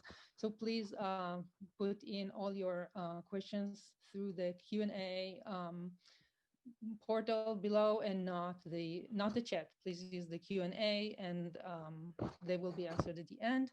I would like to thank our organizers of this panel, especially Aruna Mager, who was lead for that, Leila Hussein Mustafa, Lila Darpenze, and Thomas Kinney. We will start right away with our first panelist, Shah Muhammad Hanifi, who is a professor of history at James Madison University, where he teaches courses on the Middle East and South Asia. Hanifi's research and publications have addressed subjects including colonial political economy, the Pashtun language, photography, cartography, animal environmental studies, and Orientalism in Afghanistan. Thank you, Dr. Hanifi.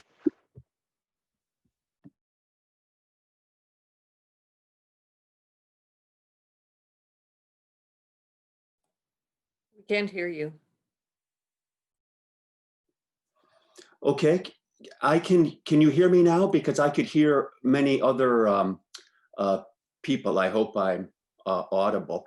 I'm truly grateful to have this opportunity to spend a few moments with a community of librarians who are absolutely essential for helping to better integrate Afghanistan studies as we know it, but also broaden it. To extend conversations with new communities of faculty and scholars. So I'm really happy to be here. Thank you very much, Aruna, Lila Dar, everyone else involved for making this possible. May I please share my screen? Are you able to see my screen? Yes, we can. Yes. Okay. I think the first thing to note on the subject of digitization, it's predicated on sort of electricity in the power supply. And when we take a look at the distribution of electricity around the world, Afghanistan, as I'll show you, is kind of in the dark. And I think that sort of raises structural questions that certainly take us beyond content, but I think are quite relevant in the end for our discussion. So what I plan to do as briefly as possible, and please stop me if I go over, my timer is just a little behind where it should be. I would like to basically outline what exists by way of material in really schematic ways across imperial kind of archives, national archives, and diasporic libraries and archives. But right away, I think it's important to sort of position Afghanistan in the world, in its broader regional environment. And this becomes complicated because Afghanistan has a truly very deep past, thousands of years of historical kind of records available to us, but not a lot of modern history per se. A lot of the documents we have are in fact material, cultural artifacts in museums, etc., that when digitized bring that material, what would be the domain of public history type museum holdings, into a conversation with textual records that are, I know, the subject of our conversation. Secondly, in terms of how librarians and all researchers, students and professors alike, approach Afghanistan, it's essential that that recognition is connected to the organic relationship that Afghanistan has with the Iranian world, the Persianate world, the Turkic world, and the Indian world. And it's the confluence of those civilizational influences that give Afghanistan its historical and cultural texture. When we do research on Afghanistan, the name itself arises recently. There are other geographic categories that students need to be aware of when accessing records for the pre-modern period in particular. When we talk about cultural and social groups, the relationship historiographically between the category Afghan, the category Pashtun, and the category Pathan have complicated and befuddled scholars for centuries now. And it's important that everyone engaging either of those terms, Afghan, Pashtun, or Pathan, recognize its that term's relationship to the other two terms, which are so important in terms of using words for culling research information. And in general, I think the literature on Afghanistan focuses on Kabul. I think we can improve upon that by focusing on Kabul's relationships to other cities and regions. There's almost a sort of exclusive focus on Pashtuns that is limiting in the sense of really depriving a lot of agency to other historical actors, not to mention the complications of who just is in fact a Pashtun.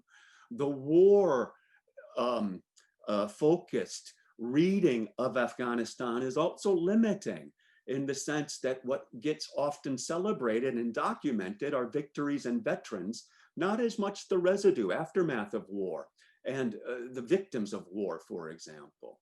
So what I hope to do here today is to offer a sense of ways to expand our existing sort of reading of what we have to work with, while also trying to broaden the conversation of Afghanistan outward to engage other sort of communities. I'm trying to move my screen. I'm sorry, I can make this larger, excuse me. And we can see essentially on the top, the well, Eastern Hemisphere, sort of Eurasia maybe, and then on the bottom, Afghanistan, where essentially air bases are what's lit up there. Now, going across the Imperial Archive, on the upper left will be familiar to you. That's the British Library, where there is a lot more than war data on the Anglo-Afghan wars. There's a tremendous amount of, for example, botanical and other sorts of environmental reservoirs of information, cartographic information. On the sort of right-hand side of the screen, we must appreciate the history of Russian involvement, Russian imperial involvement in this space called Afghanistan, where there's a real substantial philological component. So Pashto manuscripts in St. Petersburg are something that scholars need to be aware of. That's not digitized to my knowledge. In the middle, we see, of course, what will be familiar, Library of Congress. On the bottom left, the National Archives and Records Administration, NARA 2 in College Park, Maryland, where the State Department records on Afghanistan during the Cold War are extensive and underutilized. Students on the East Coast can easily access this material in the post-corona world. You can photograph those documents to your heart's content. It's a reservoir of information for students. In the 2001 era, the US Forest Service and NASA have provided a lot of data that's not been fully excavated. In the United States, currently, the Afghanistan Digital Library at NYU was a pathbreaker. It really set in motion what is now evident, a kind of revolutionary in pre-modern Afghanistan history, Persianate sort of focus of this library. On the bottom right is the University of Pennsylvania that houses a lot of Pashto material from Pakistan. The University of Nebraska, Omaha has a unique genealogy when it comes to Afghanistan studies. There's an Arthur Paul collection there, some of which is digitized, but that material is not as a whole digitized. The landmark contribution is really the World Digital Library at the Library of Congress, where a tremendous amount of Persian documents, like the Afghanistan Digital Library, primarily Persian material, digitized and available, open access, as well as some Pashto material in each location. But the World Digital Library is a gold mine of Persian material in particular. I would like to turn now to the national arena, where there has been what might be considered a loss of documents from the early Islamic centuries, the 10th and 11th century, written in Hebrew, Aramaic, Judeo-Arabic, and Judeo-Persian that were found in the late 2010s that gradually have made their way in 2 installments to the National Library of Israel. And this is, of course, against the conventions of cultural heritage dealing that's sort of beset the Museum of Afghanistan, for example, and much more well-known cases. It's a really interesting set of material available. Some of it's available online.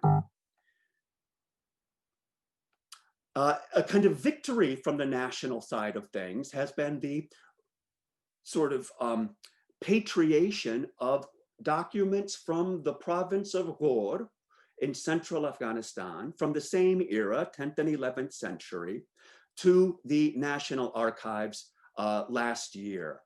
And this was kind of perceived as a victory for the National Archives, but to some extent at the expense of local retention of this documents. And again, the context of war was so critical to all of this movement of documents within and beyond the borders of Afghanistan. Within Afghanistan, the three main archives and libraries that are relevant for Persian and Pashto material, not a lot of that material is digitized. In fact, zero is available easily online.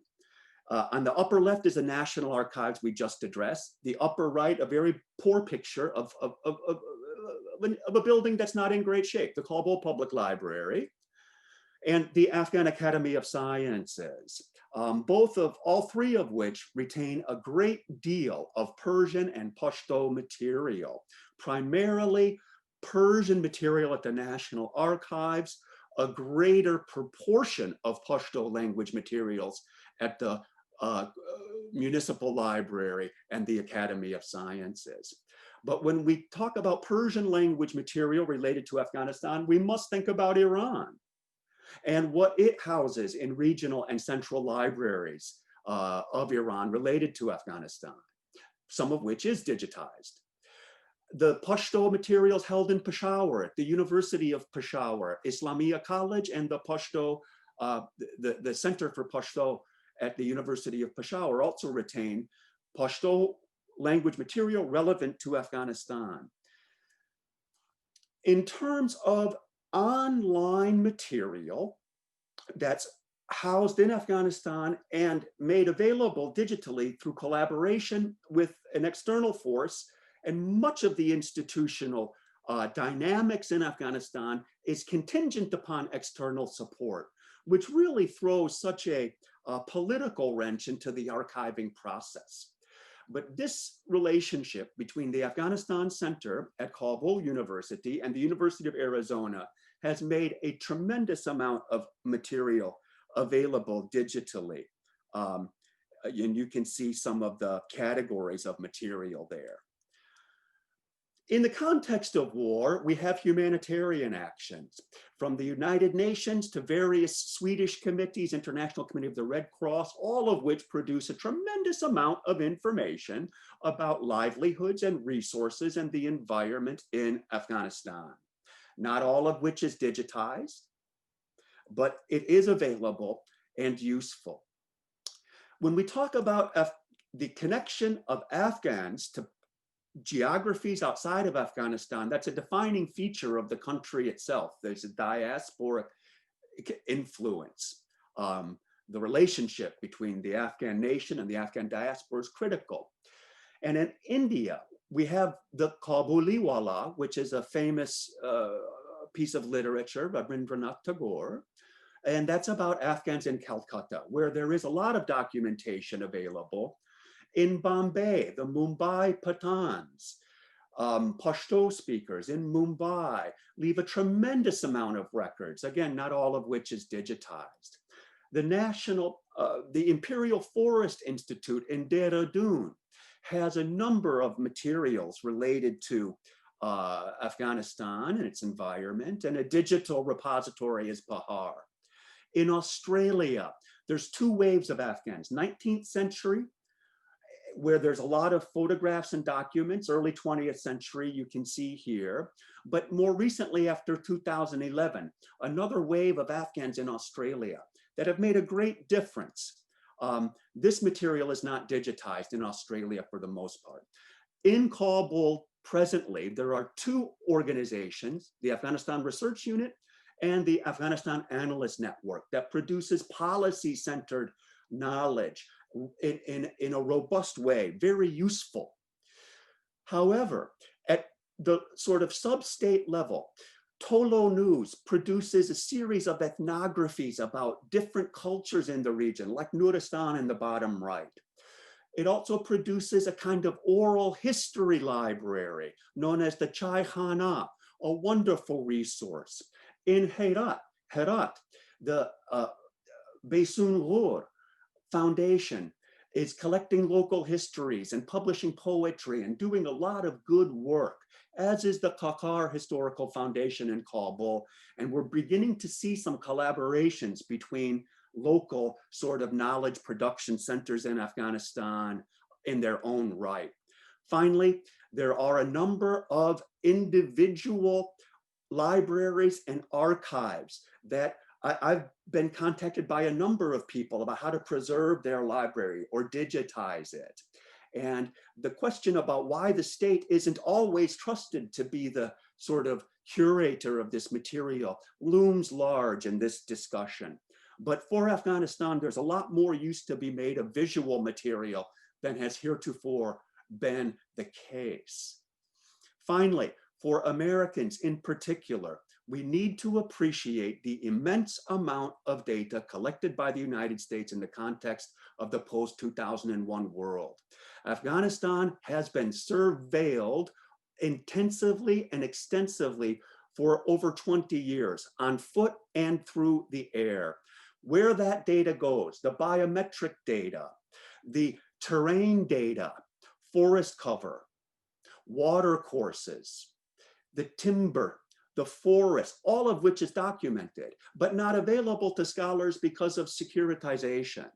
And I think we as a community have to confront some of the challenges of limiting access to war data that on the surface is anti-democratic, but justified by security and kind of intelligence matters. And I believe I'm out of time. Thank you very much for this opportunity. I look forward to questions. We are doing questions at the end of the panel where all the 4 panelists present, then we'll go with the question and answer. Thank you. Yes, thank you, Dr. Hanifi, for those very intriguing presentation about the wealth of information about Afghanistan in different collections. I forgot to read the short description of the panel, so to give some context about the presentation. So I'm going to do it now. Excuse me. This panel explores the theoretical and practical aspects of single library and collaborative digital projects and their publishing efforts, including those for non-traditional research outputs. We hope to discuss how these projects help libraries intentionally address and or promote diversity, inclusion, equity, and collaboration in our collecting, discovery, preservation, and access practices. Democratizing access to the content produced in these digital publishing projects is relevant to the effectiveness of scholarly communication, as well as to the potential for engagement with communities and stakeholders beyond academia, where there have been huge inequities in access to resources, both human and financial, as well as access to the knowledge produced or created. Thank you. We're going to move to the next presentation, but by Ernest Opong. His presentation is titled Traditional and Non-Traditional Publishing Models, Perspectives from the African Publishers Network. Opong is a trained publisher, holder of a BA in Publishing Studies from Kwame Nkrumah University of Science and Technology in Ghana. He is the Assistant Executive Secretary of the Ghana Publishers Association and one of the key organizers of the Ghana International Book Fair. He is also currently the Acting Executive Director of African Publishers Network, headquartered in Accra, Ghana. Ernest Opong holds a Master in Science degree in project management from the same university, with the aim of facilitating the integration of product management techniques in book publishing in Ghana and beyond. He has participated in many international book fairs and literary conferences. Thank you. Ernest, please start your presentation.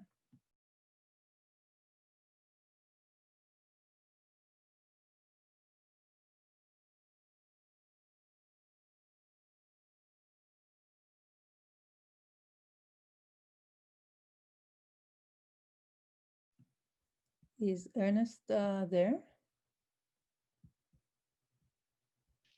He was just here. Looks like he got kicked off, but let's hope he can rejoin. He was just here as the co-host, so he was all ready to go. Okay, thank you. Maybe we can move to the next one if next speaker, if he's unable to rejoin us in the next couple of minutes. Yes, let's give him another minute.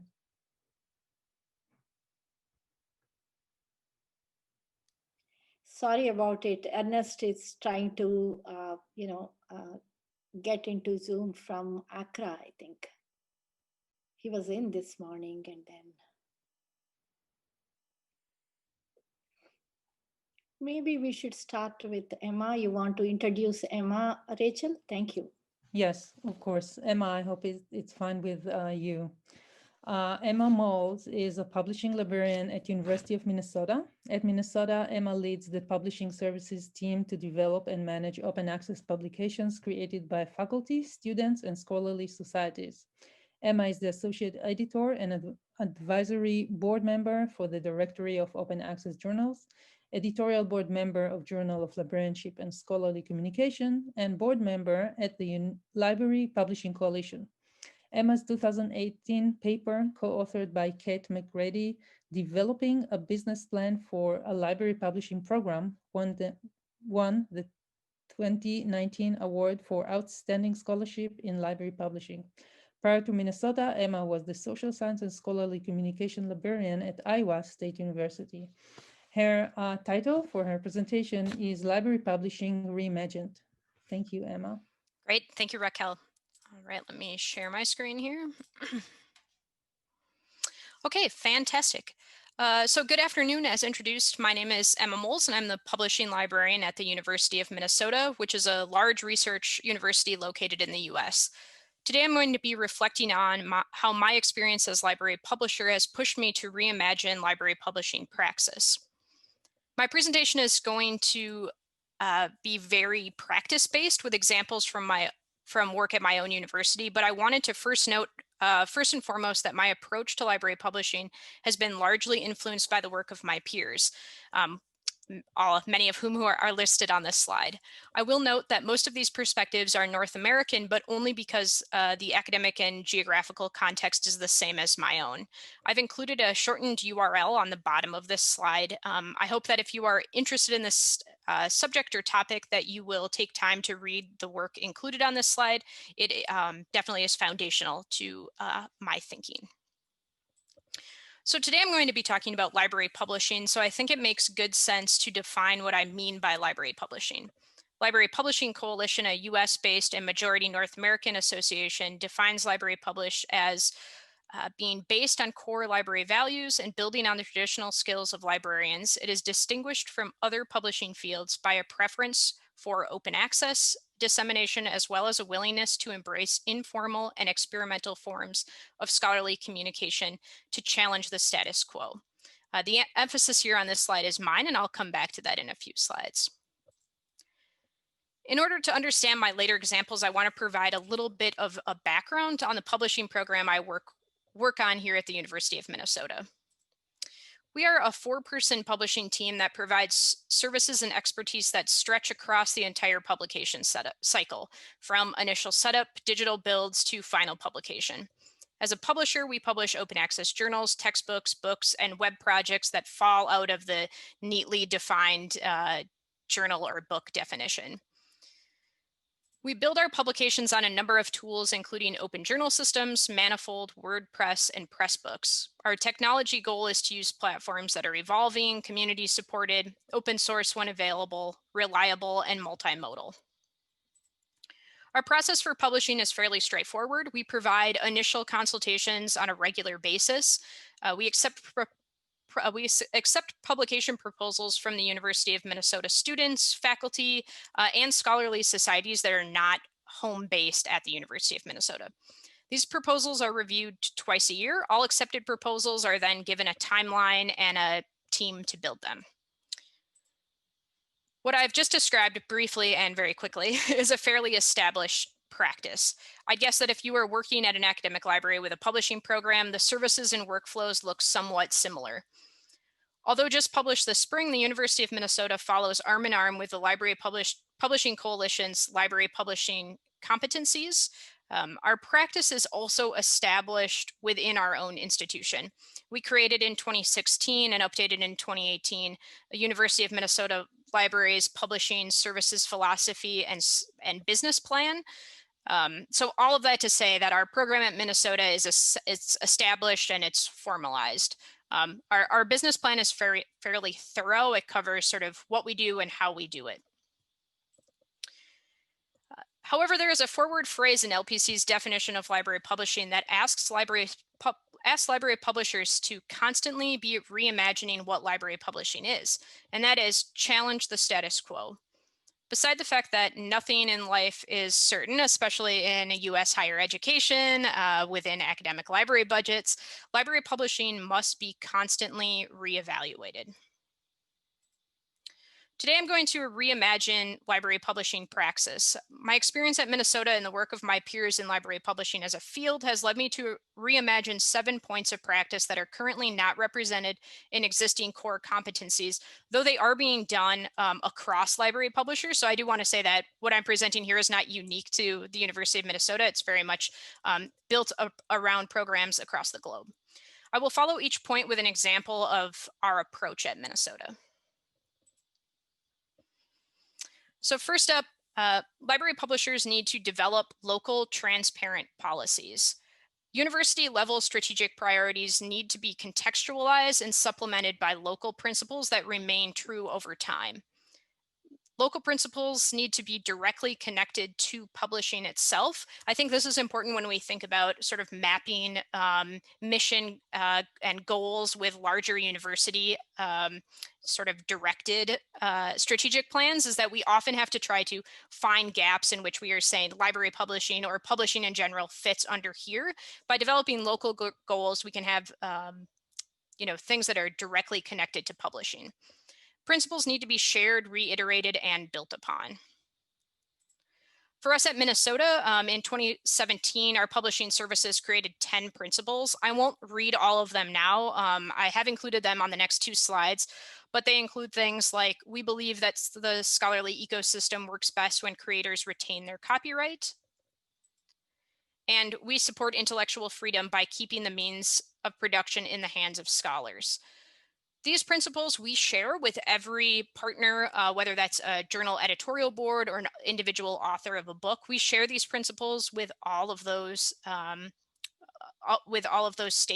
It's important for us that coming to us as a publisher, people have a sense of idea of what our principles are. And as I mentioned before, these are a lot more specific to publishing than any library-wide or university-wide goal that people may also be following or that the university may be sharing. Library publishers also need to democratize access. I think this is one that is fairly included in the majority of definitions about library publishing. We tend to be open access publishers. That's not always true, but we tend to be. But democratizing access means more than creating open access content. We also need to think about democratizing access to editorial boards, making sure that entry on editorial boards is something that we're providing a path to. We need to be constantly critiquing the review process. That's something that we can do hand in hand with editors or authors. And we also need to be eliminating the black box of the publishing process. I think especially in relatively recent history, when we imagine publishers, especially commercial publishers, a lot of things happen behind the curtain. Authors are often not aware of the intensity of the process that's happening with a work before it's published. We really need to break that down. At the University of Minnesota, what that's looked like is, we work with authors and editors on every part of the decision making, whether that's policy or workflow development. So our authors or editors select Creative Commons license. We do all of the educating on what a Creative Commons license is, the difference between all of those. Editors work directly with publishing staff to develop the workflows, the sustainability plans for each journal, and journal policies. So unlike a commercial publisher, we don't have necessarily a predefined set of policies that are true across all of our publications. We work with editors to build each of those so that they're unique to the publication and can help editors achieve their publication goals. We also need to leverage our new relationships that we're forming with editorial boards to really rethink the publishing process. It's been true that we have had publications come to us that have already existed as journals out somewhere in the world. And because of that, they come often with policies that maybe were decided decades ago. And now is really an opportunity for us to sit down and with those editors to discuss, is this really a plan that makes sense? Library publishers also need to understand the exclusion created by university performance metrics. As publishers placed within universities, library publishers need to be familiar with what is counted in relation to promotion and tenure, especially for faculty members who are tenure track. Which individuals on campus may not be included in performance metrics.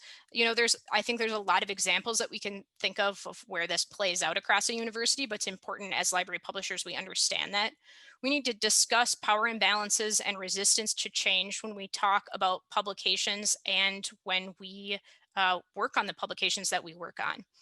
Finally, LIS as a field is not void or absent of performance markers, and library publishers are really in a unique position to challenge where it is that we publish and share our own work within librarianship as a field. A few quick examples from the University of Minnesota. I work with a pharmacy journal that needed to change journal policies in order to be considered for inclusion in PubMed. Why did it need to be included in PubMed? Because authors and potential authors shared with the editors that their institution is only interested in faculty member work that's published in journals that are included in PMC. So, you know, that was something where the journal needed to make changes in order to attract the audience that it wanted to attract. This was a lot of conversation with editors about why those sort of demands exist for authors across many institutions. Also recently with colleagues, I've examined the tenure documentation for the University of Minnesota, in which I found that for many departments, authoring a textbook is considered a teaching outcome rather than a research outcome. For us as publisher, this really impacts how we might recruit on-campus textbook authors because it might not really fit in the check box that they need it to fit in. Number 4, as library publishers, we need to be teaching about power and racism in academic publishing. This is a gigantic one, and it really ought to be such a part of our core competency as library publishers, is to talk about structural inequities within publishing as a whole. You know, this is like a presentation within itself. Lots of other folks have done really great work in this field, many of whom I cited at the beginning of this presentation. So what that looks like at the University of Minnesota is we talk about it, and we especially talk about it with our student journals. We have a fair number of student journals that includes undergraduate journals and graduate journals. Most of those are made up, the journals have an editorial board that's totally students. The authors are also students, as are the reviewers. There's sort of faculty mentors along the way, but the journals are very much published by students. And it's important for students to understand the context in which they are now a part of, what it means to be a reviewer, what it means to be an author, what it means to be an editor in a field that's a multi-billion-dollar industry that is very much based in English, very much Western based, and very much ignores major chunks of the world. So knowing for students, knowing that is all existing as they are running their journal is super important, and it's really our duty as library publishers to continue to educate not only our students, but our faculty editors that we work with about the context of publishing. Number 5, as library publishers, we really need to resist the desire to compete. And what I mean by this is publishing is a field that in some ways is growing, in some ways is shrinking. There was once a case where open access publishing was sort of seen as not mainstream. I think it's still true today that the largest open access publisher is Elsevier. We are in a market now that is occupied by a lot of commercial publishers. So we have to resist that we are in competition with Taylor and Francis, with Elsevier, et cetera. We do not want to become them. We are really trying to propose something different. So we are not commercial publishers. We also have to recognize that the power that controls publishing is also the one who defines what publishing is. This is especially relevant as we're seeing conversations about open access and Plan S really ramp up. There is no free market. There is no level playing ground. We are really something different, and we should not try to keep in step with commercial publishers. At Minnesota, this plays out in a few different ways. When we receive proposals for publications, we do not evaluate them for market viability or marketability. That is not what we are basing our decisions off of. Measures of success as far as how well a journal is doing are defined by individual publications. So if a journal's goal is to have community activist representation in each issue, we want to help them meet that goal. We don't necessarily care about what their H-index is, what their citation metrics are, what their alt metrics are. We're really dedicated to focus on their own goals. Number 6, we need to take a people-centered approach to research. I think as librarians, we really like structures and formats and things that are established. We have to sort of break out of that and remember that we are serving people, not serving systems. That often means we need to get out of our own way. I think sometimes we're quick to hold things up in order to get them looking uniform. That's not necessarily what we want to do. At the University of Minnesota, we publish a journal called Open Rivers. Their entire approach as a journal has very much been about people. They don't have one way to do peer review. They work with each author to really get it reviewed the way that it needs to be for that author. And so this journal has really taught us a lot as their publisher about what it means to center our own work around people. Finally, we need to acknowledge that libraries are not saviors. Academic libraries exist within a larger institution. We can never, in my job, we can never step away from the University of Minnesota because we are the University of Minnesota as a library. We carry around that privilege and that baggage with everything that we do. And we also need to recognize and speak to our editors that libraries are often creating and perpetuating barriers and injustices, and that not all publications are best served by libraries. The University of Minnesota, we have a memorandum of agreement that we sign with every work, even those within the University of Minnesota. This is important for us because it helps clarify that the university is a part of this. We can never be separate from the university. We've said no to publications, and we need to constantly change and readjust and reevaluate what we're doing as we learn from our publications themselves. So these are sort of the 7 steps I imagine, or 7 points about reimagining library praxis. I think it's important. They're not necessarily ones that are included in current competencies, but they're important. Thank you very much. I think I'm at time. And if anyone has any questions outside of this, please feel free to email me. Thank you, Emma. Illuminating presentation about the practices in library publishing. And now we are back with Ernest Opong.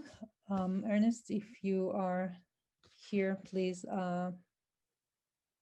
start your presentation. Thank you. Okay, thank you, Rachel. I apologize for my absence. In fact, I had some battery issue with my laptop, so I just connected it.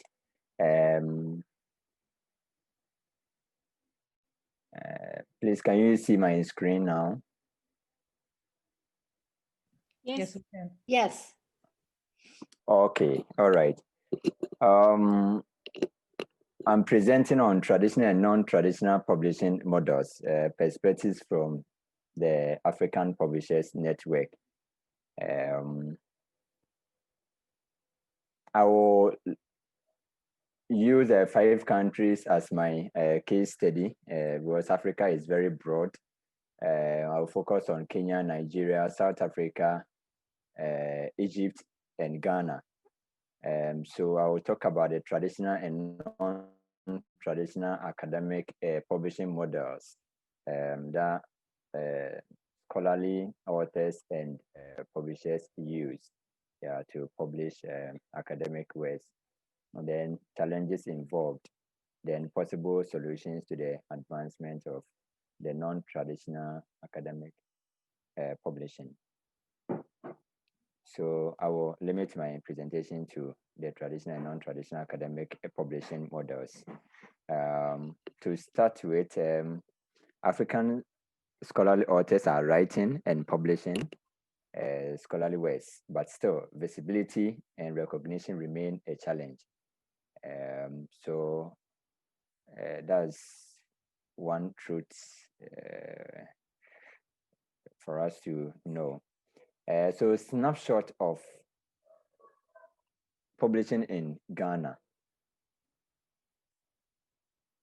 Right now, we have 120 registered publishers of Ghana Publishers Association. APNET, or African Publishers Network, has compiled an individual membership directory. Right now, it comprises about 22 African countries.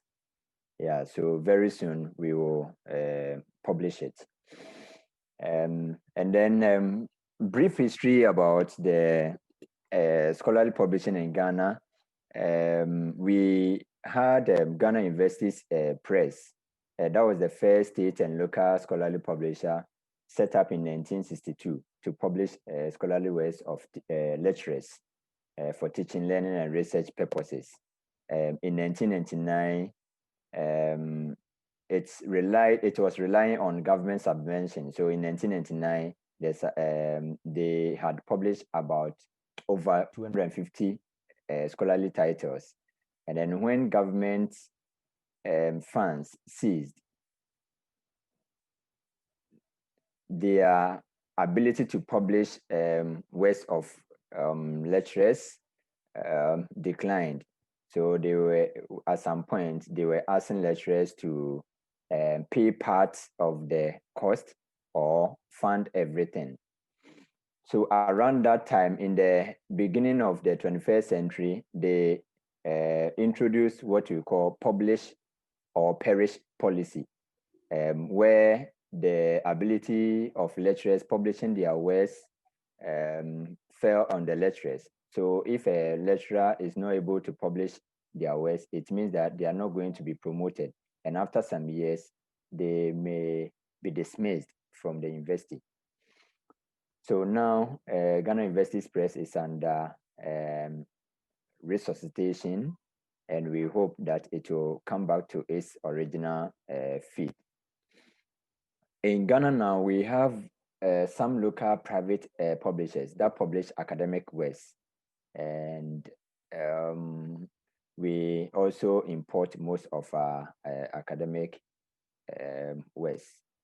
There are also a lot of Ghanaian journal publishers, I think over 40, set up by universities and professional associations and other organizations to publish journals. So when it comes to the publication of journals, we don't have much problem in relation to publishers like the publication of academic books or scholarly books.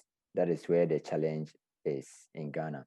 And then with Nigeria, 255 registered publishers are members of the Nigerian Publishers Association. They have a similar trend, historical trend to that of Ghana. They also had Ibadan University Press that was set up in 1949 to publish works of scholarly authors in Ibadan, yeah, and Nigeria at large. Yeah, so in 1980s, due to the economic recession, government support ceased, and the ability to function was also declined. They also introduced the same policy, publish or perish, in the 1980s. Yeah, so lecturers had to devise other ways in order not to perish. So right now, Ibadan University Press is still in operation and they are still publishing works. So currently, Nigeria also has a number of university presses, many journal publishers and other private publishers that publish academic works. When we get to Kenya, they also have 101 registered publishers who are members currently of Kenya Publishers Association, including some foreign academic publishers like Pearson, Oxford, University Press, and the rest. They have many journal publishers, but they don't have any state academic publishers like Ghana and that of Nigeria. And then the major percentage of Kenyan academic books are also imported, just like any African country now. Yeah, so Oxford University Press has their registered agency in Kenya that publish academic books for Kenya, Uganda, and Tanzania. In other words, they receive those books from their parent company. All right, and then when it comes to Egypt, Egypt has the highest number of publishers in Africa. As I'm speaking to you now, they have 982 registered publishers who are members of the Egyptian Publishers Association. And some of the members are university presses, some are academic libraries, some are private scholarly publishers, and so on and so forth. And then South Africa also has 139 registered book publishers who are members of the Publishers Association of South Africa. And South Africa is the only country in Africa that is able to conduct research and publish annual book publishing industry survey. So when you look at this link, I will share my presentation with the organizers via email for you to circulate with others.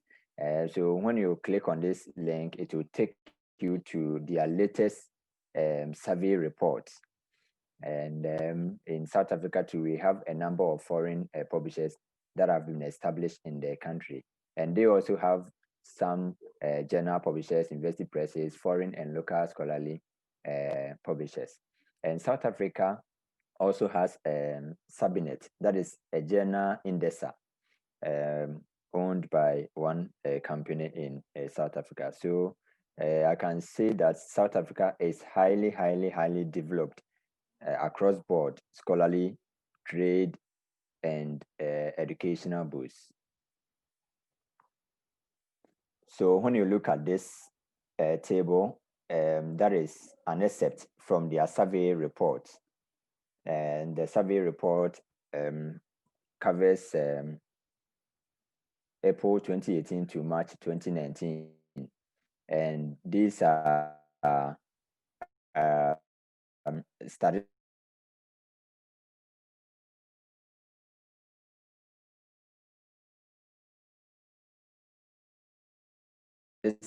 from their survey. Local books turnover,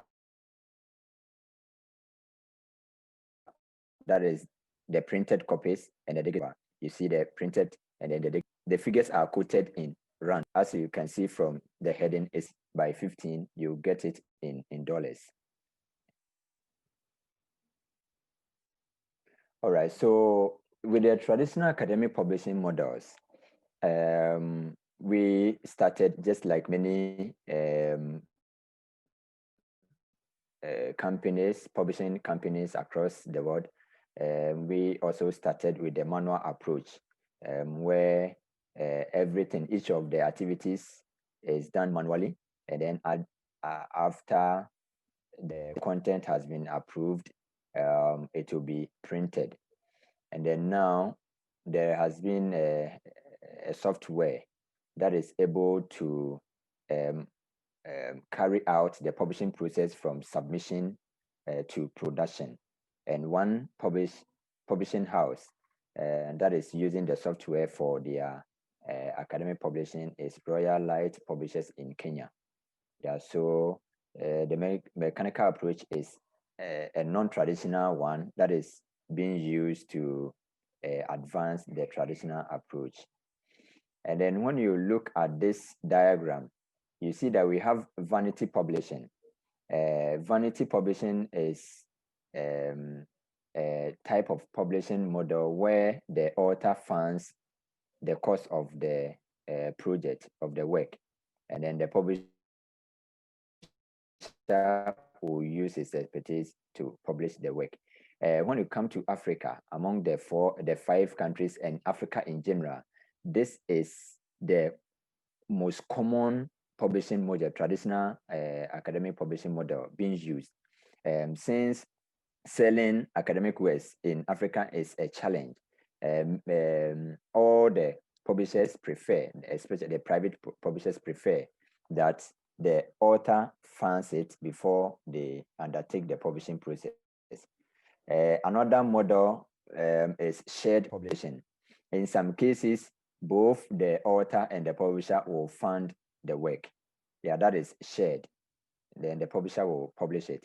And the publisher will only fund it when he is convinced that whatever he's investing will be recouped. And then self-publishing. In scholarly publishing, most of the authors do not prefer self-publishing their works because of the technical issues involved. Yeah, so few of them prefer to self-publish their works. And then co-publication. It's not that common. So far in Ghana, I know of only 2 publishers that have been able to come together to publish one academic work.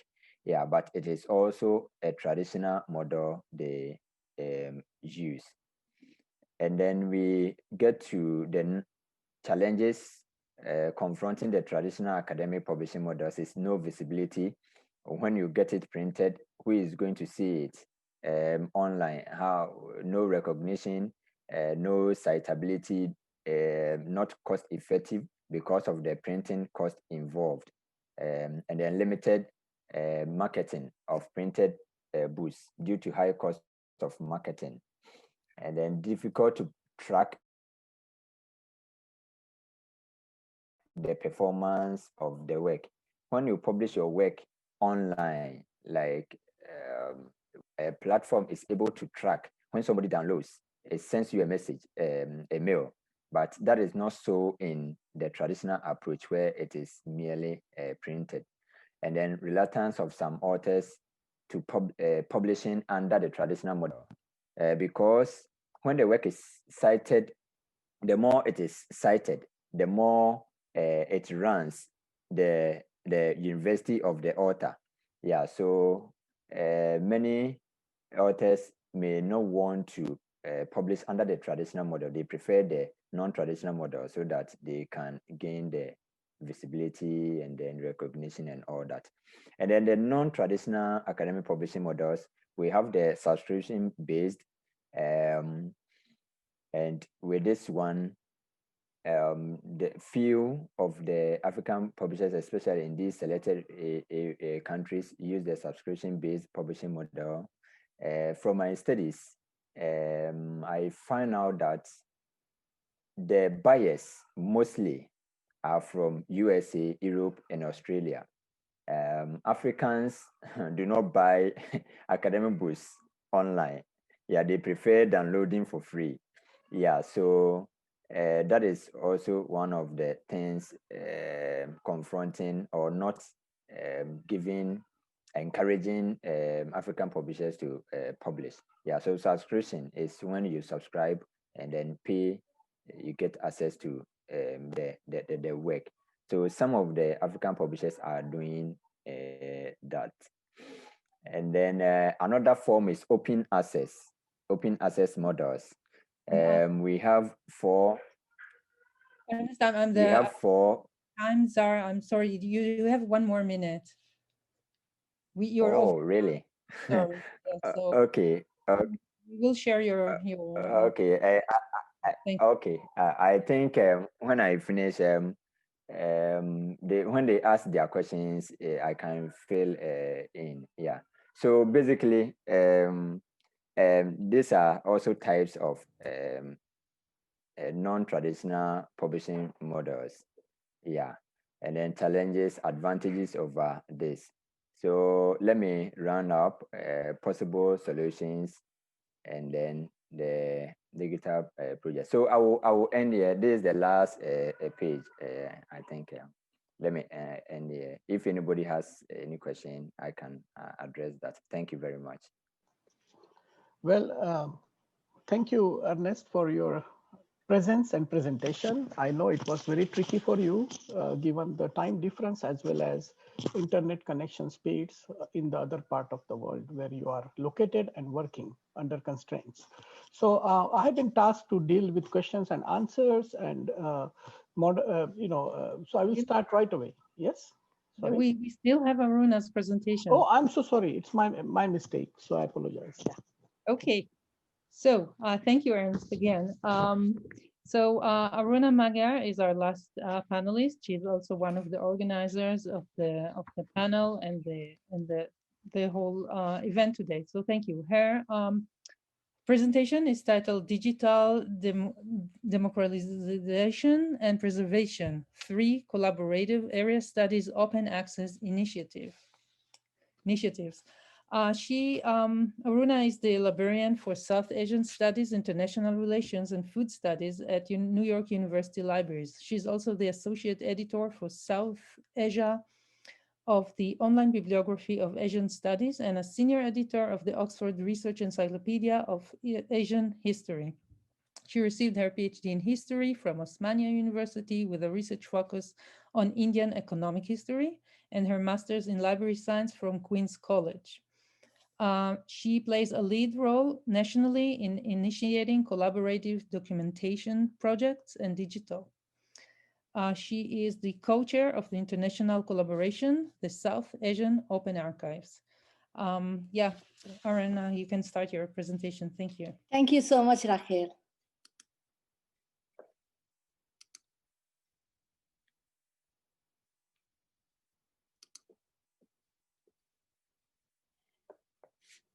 Yeah, so you can all hear me, right? Maybe Raquel, you can nod your head. Can you hear me? Yes, we can. Yeah, thank you. So yeah, the title of my paper is Digital Democratization and Preservation, 3 Collaborative Area Studies Open Access Initiatives. In this panel, we have highlighted several key themes as they relate digital publishing projects by libraries.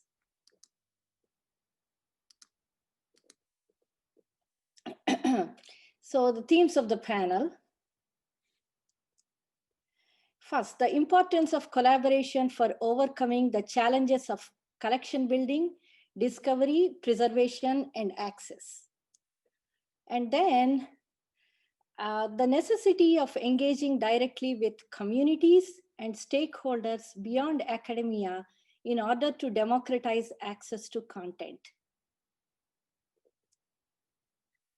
And then the third theme is the creation of digital open access collections to support the values of diversity, equity, and inclusion in order to disseminate content in new ways and for broader audiences. So in this paper, I'll briefly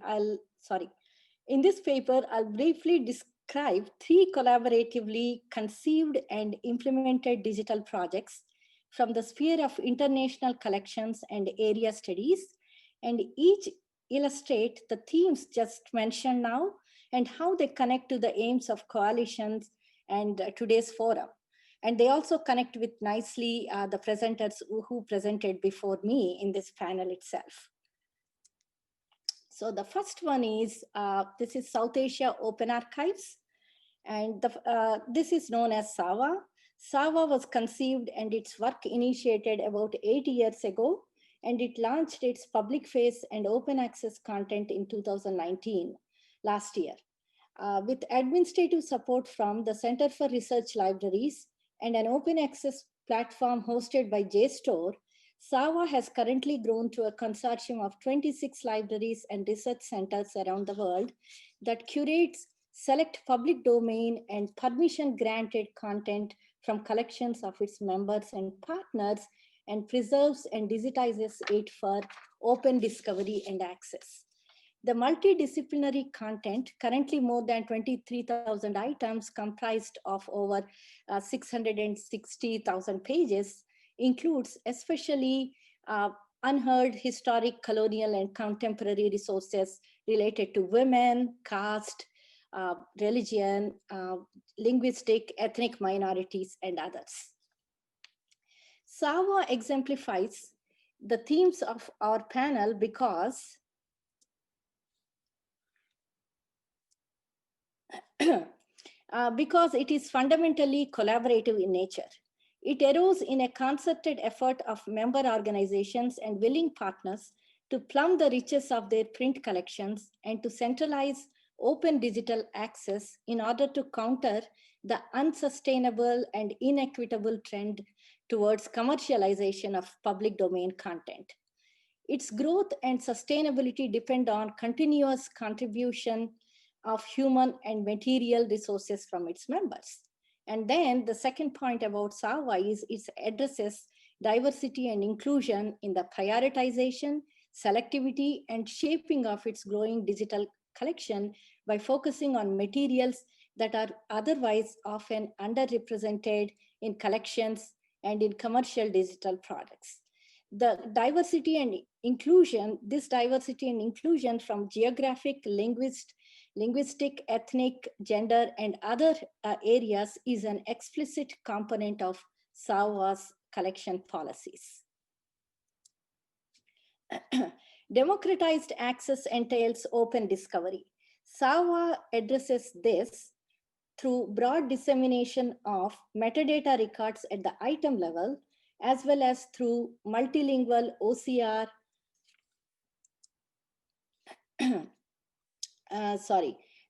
through a multilingual OCR and searchable full text crawled and indexed by Google and JSTOR. Democratized access has been the driving force behind SAWA and the key to its popularity and success.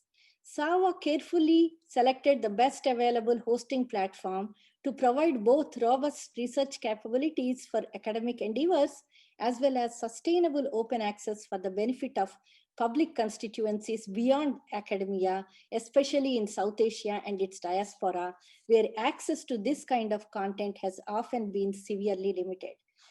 SAWA was the very first collection hosted in JSTOR's new free open community collections.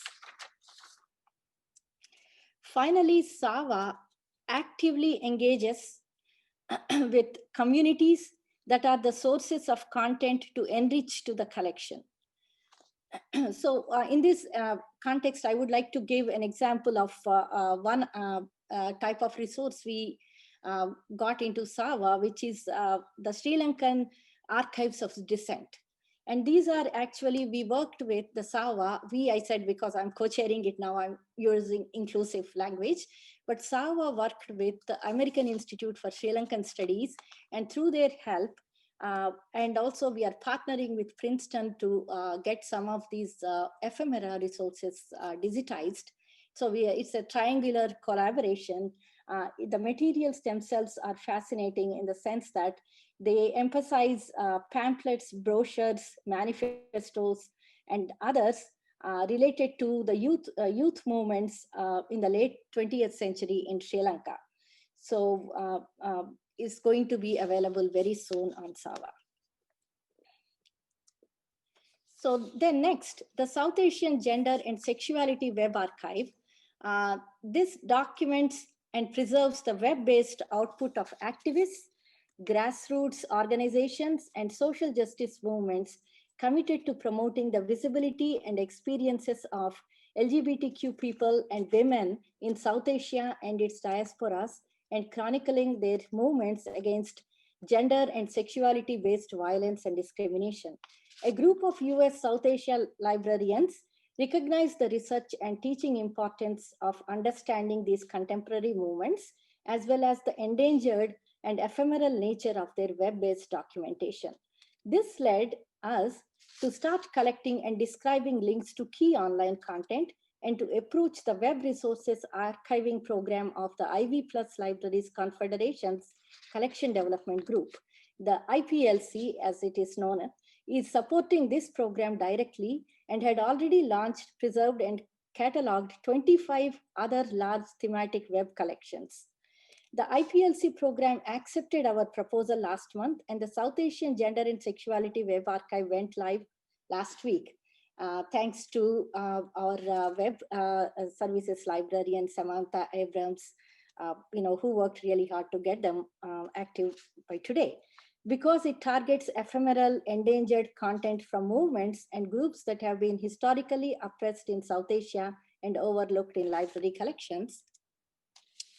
This collection, by definition, addresses the themes of diversity and inclusion and unheard voices. It is collaborative in scope because the selection and prioritization as well as added value item level metadata and descriptive keywords are carried out by core group of subject librarians from University of Pennsylvania, University of Chicago, New York University, and Harvard University, like South Asian librarians from these institutions. We work together on this. They seek additional, we are also seeking additional partners and contributors, and we are eager to take direct suggestions and pointers for new web content from scholars, librarians, activists, and others. The collection is also an example of collaboratively supported infrastructure in that the IPLC consortium contributes the funds to support the salaries of dedicated production staff and the cost of web crawling, metadata, publicity, long-term preservation, etc. Okay. And finally, this web archive collaborates and engages with the source communities, reaching out to explain the project to them and its goals, and seeking their permission for archiving their content, and also trying to make them feel real partners with the community that we are archiving, like with us, and building bridges and engaging them as much as possible. And then the third digital publishing initiative is the Arabic Collections Online Project, ACO, and as Professor Hanifi was mentioning about the Afghanistan Digital Library, this is another one, which is a mass digitization, preservation, and open access publishing project in the form of a free digital library of Arabic language books from all the centers of Arabic publishing in the world. Growing continuously, it currently contains more than 15,000 volumes across more than 9,000 subjects, which are drawn from the collections of 7 major research libraries known for their historically rich Arabic collections. Supported by major foundation grants, the international partnership is led by New York University with contributions from Princeton, Cornell, Columbia, American University in Cairo, American University in Beirut, United Arab Emirates National Archives, and Qatar National Library. The stated purpose of the ACO project is, I quote, to digitize, preserve, and provide free open access to a wide variety of Arabic language books. Important Arabic language content is not available on the web, and ACO aims to ensure global access to a rich Arabic library collection. Many older Arabic books are out of print, in fragile condition, and are otherwise rare materials that are in danger of being lost. ACO will ensure that this content will be saved digitally for future generations, unquote. The ACO illustrates the role of collaboration in enabling an effective digital publishing project. As a mass digitization project, the collection could not have been assembled by any one library on its own. It contains books from general and special collections selected over centuries by subject specialists at each respective institution, and relevance to intellectual and literary inquiry, constituting a collective digital collection shaped to serve the interests of students, scholars, academic researchers, librarians, and general interest readers across the entire Arabic world. The overall scope and selection and mass digitization strategy is determined by the International ACO Advisory Board. ACO democratizes access by making its entire digital collection fully discoverable and accessible through open access.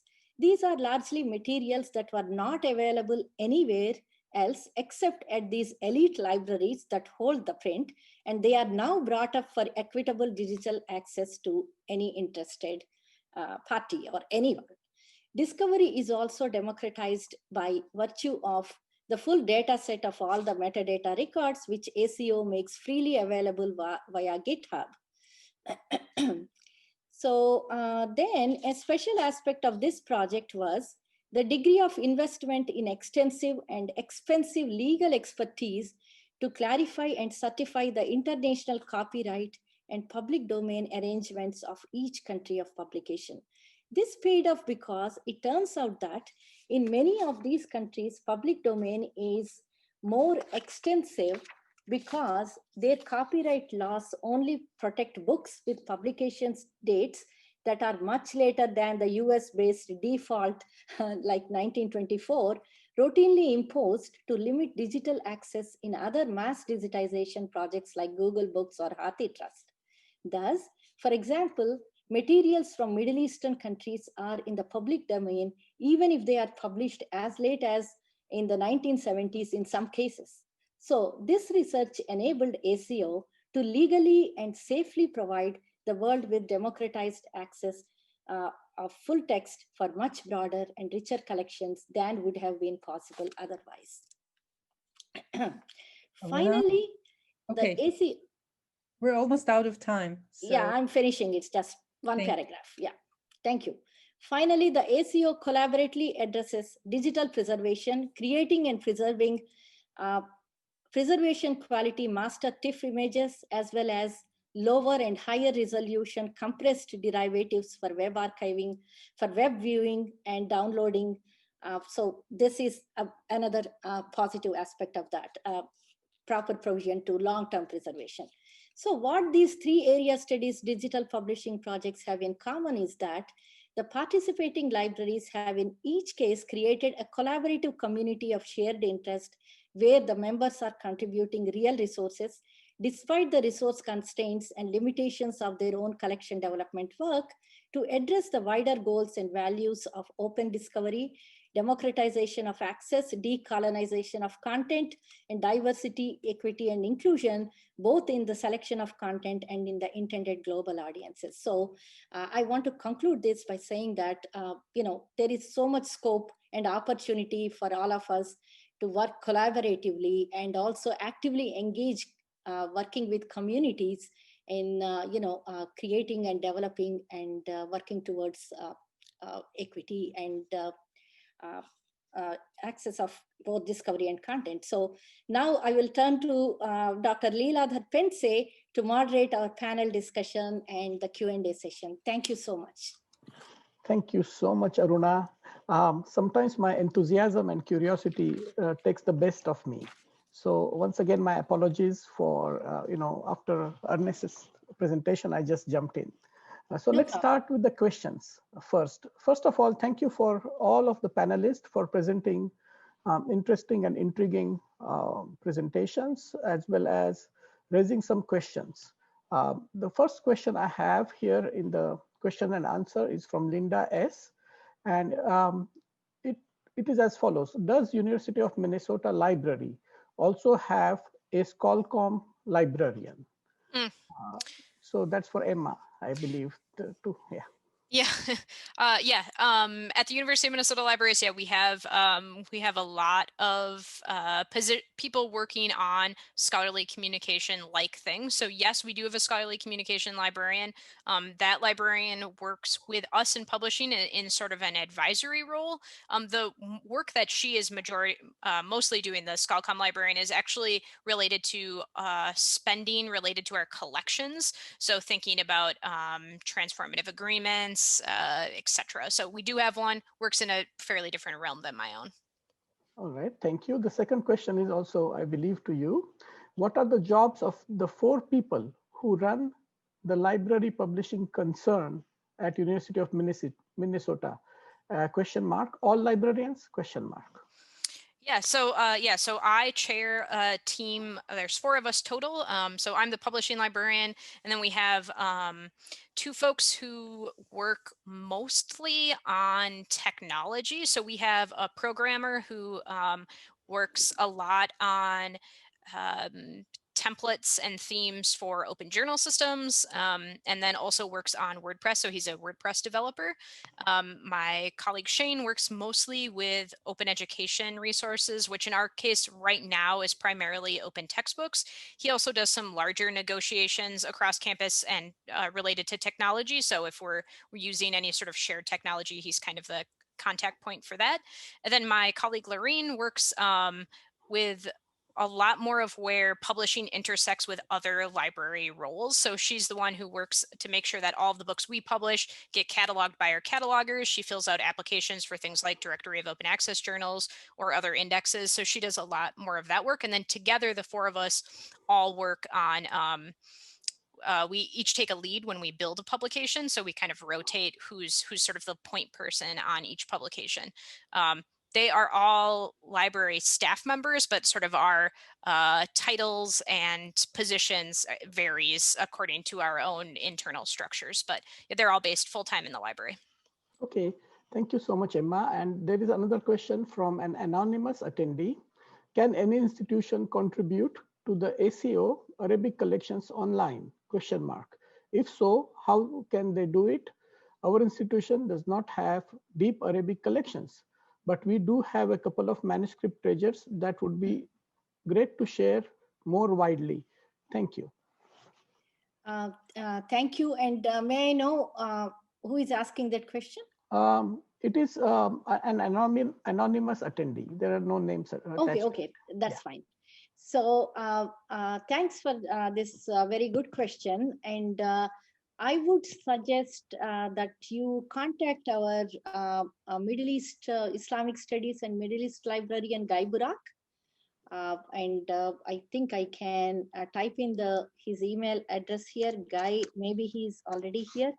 I think guy.burak@nyu.edu should work. Okay. Because he is the person in charge and he will know it the best. Yeah, thank you. Okay, so the person I believe has identified herself as Ashley. I'm sorry, the person has identified as Ashley Larson from the Claremont College's library. So they can contact Dr. Guy Burak of NYU, who is responsible for Middle Eastern studies as well as Jewish studies collections at. Yeah, he's also doing Afghanistan. So Afghanistan also. So there are no more questions, but I have two quick questions. No, Leeladhar, 1 second. Right. Professor Hanifi, he had a question and he could not put it in Q&A. So could you please ask him to, Sure. Professor Hanifi, would you please unmute yourself and ask your question? Thank you so much, Kalimam. Yes. Can you hear me? Yes, sir. Yes. Thank you to all of the co-panelists. I learned a lot from each of you, and I had a question actually, certainly for each of you, but maybe I'll just begin with Aruna because of her reference to the Afghanistan Digital Library. And one of the things, of course, about digitization is maintenance, sort of maintaining the material. And there was let me call it a disturbing rumor a few years ago that the staff at NYU Library that was originally handling that material had either retired or been transferred or something, and that the sort of professional maintenance of that wonderful site was in jeopardy at NYU. And my first, I guess, question, I don't know, without divulging too much of the inner workings of the library, I would love to be able to share with my colleagues, there is no threat of that disappearing for lack of maintenance. And I would just like to put it in your institutional ear, how essential it is to ensure the maintenance of that resource. Thank you so much. And yeah, I don't know, whether it's a fact or not, but Guy could answer as well. I don't think it's true, but there was a turnaround of, staff, the people who are working in particular project, they might have left and new people are in. So I don't think it is dead, but I would like to ask Guy to, clarify it a bit if he's willing to. Guy, you want to chime in? Yeah, this is not true. The project is, we are wrapping up the project, but we just recently digitized several books from the Swiss Institute for Afghan Studies. We are committed to maintenance. We are committed to enhancing the metadata. We are still digitizing specific titles by demand. So the project is finished, but not fully finished. And it's alive and kicking, right? As far as I know, yeah, we are still planning on moving to a new reader. So the project will be there. Well, that's reassuring. And I want to just emphasize for those decision makers that that website had a really transformative effect. And it's sort of, its beneficence is still very much still giving to the community of scholars. It's so valuable. Thank you very much. Thank you so much, Shah. I'm also on an NYU Libraries, Digital Libraries Priorities working group. And I'll also let them know that we heard from, scholars like you, how important it is. Of course, Guy would do his job more than anybody else could, but I would also communicate it with the people there. Yes. Thank you both again. Okay, so there is next question in the chat from my colleague Senia Kebuzinski from Toronto. What is the sustainability of these time-intensive projects involving subject and language expertise? Many institutions are losing catalogers and selectors who possess these skills. Retirements, mergers in collection development, outsourcing. These positions are lost to new initiatives, such as publishing. So the question of sustainability, which we all think about all the time, I invite the panelists to chime in and give their opinion about how it's possible to sustain this moving forward. Who wants to chime in? Emma, you want to chime in? Yeah, I mean, I think sustainability. I mean, that's a hard topic. When I work primarily with publications and primarily with journals that are fairly defined publications, and for us, sustainability is also a two-way street. We are certainly not on a shortage of journals today.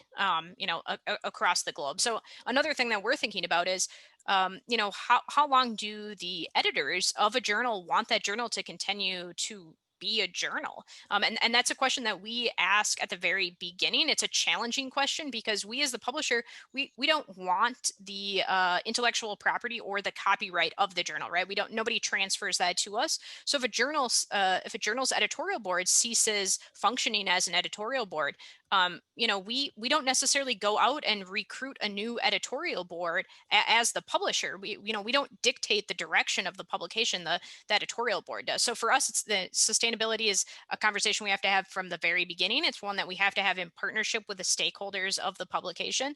And then on the library end of things, yeah, it's super complicated. I mean, we have a lot of commitments across a lot of digital publications.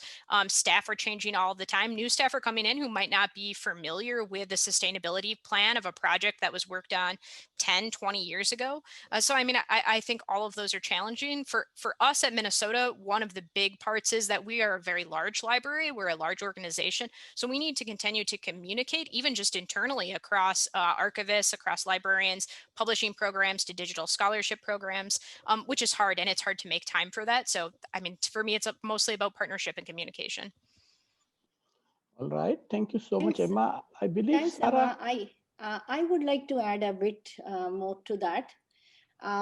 It's a good question, particularly, about how we are losing people who are experts in languages and either for collecting and either end for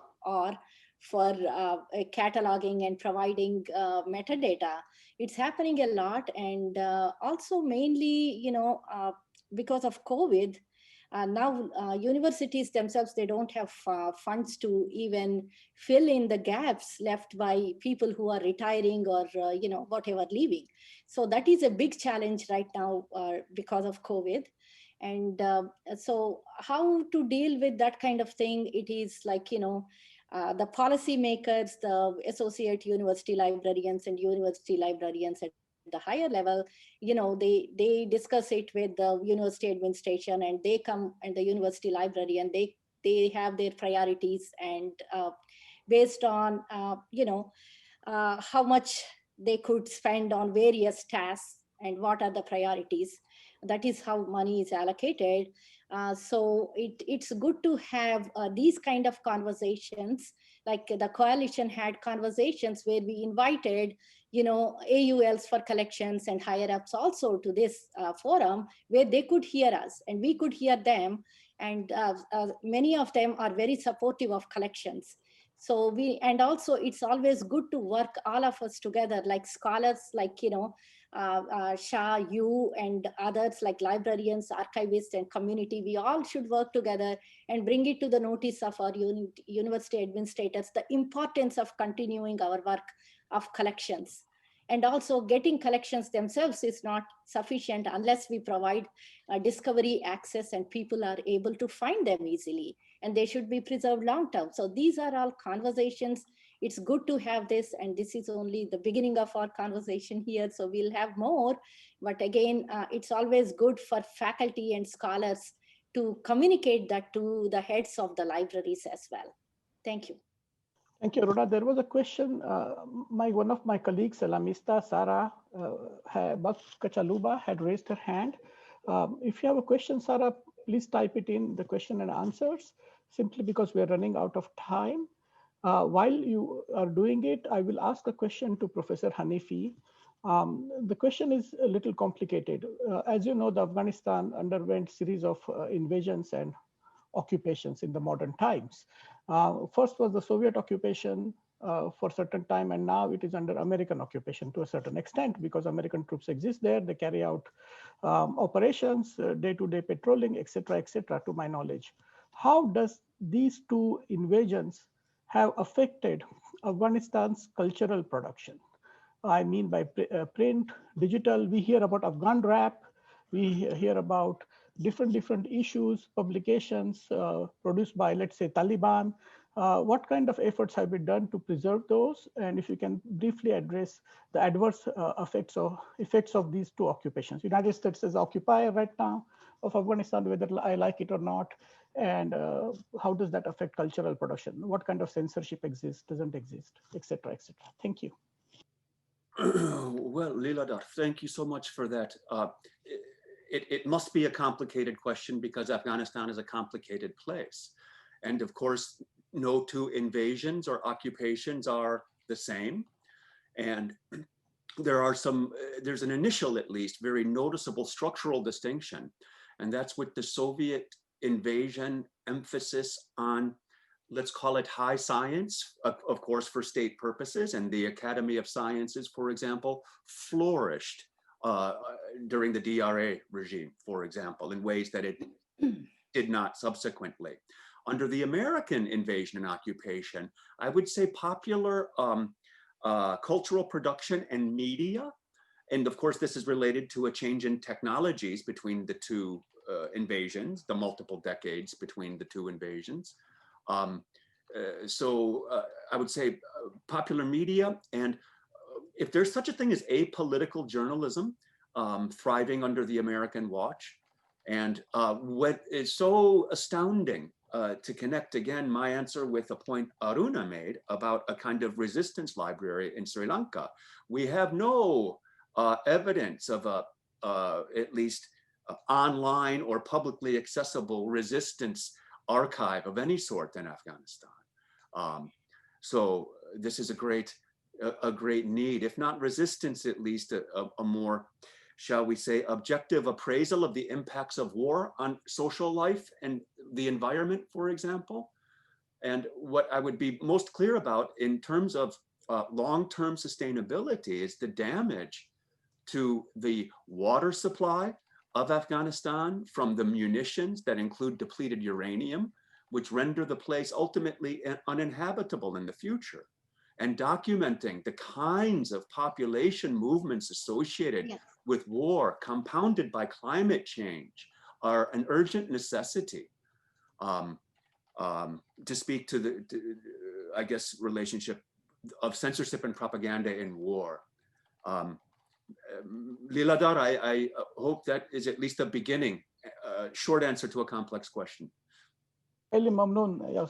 So I'm very grateful to all of the participants. I believe we are almost out of time, but Aruna has raised her hand and I will stop moderating. So you take it over, Aruna. No, take it over. I just have one small clarification. I was not very clear when I talked about the Sri Lanka Descent Archives.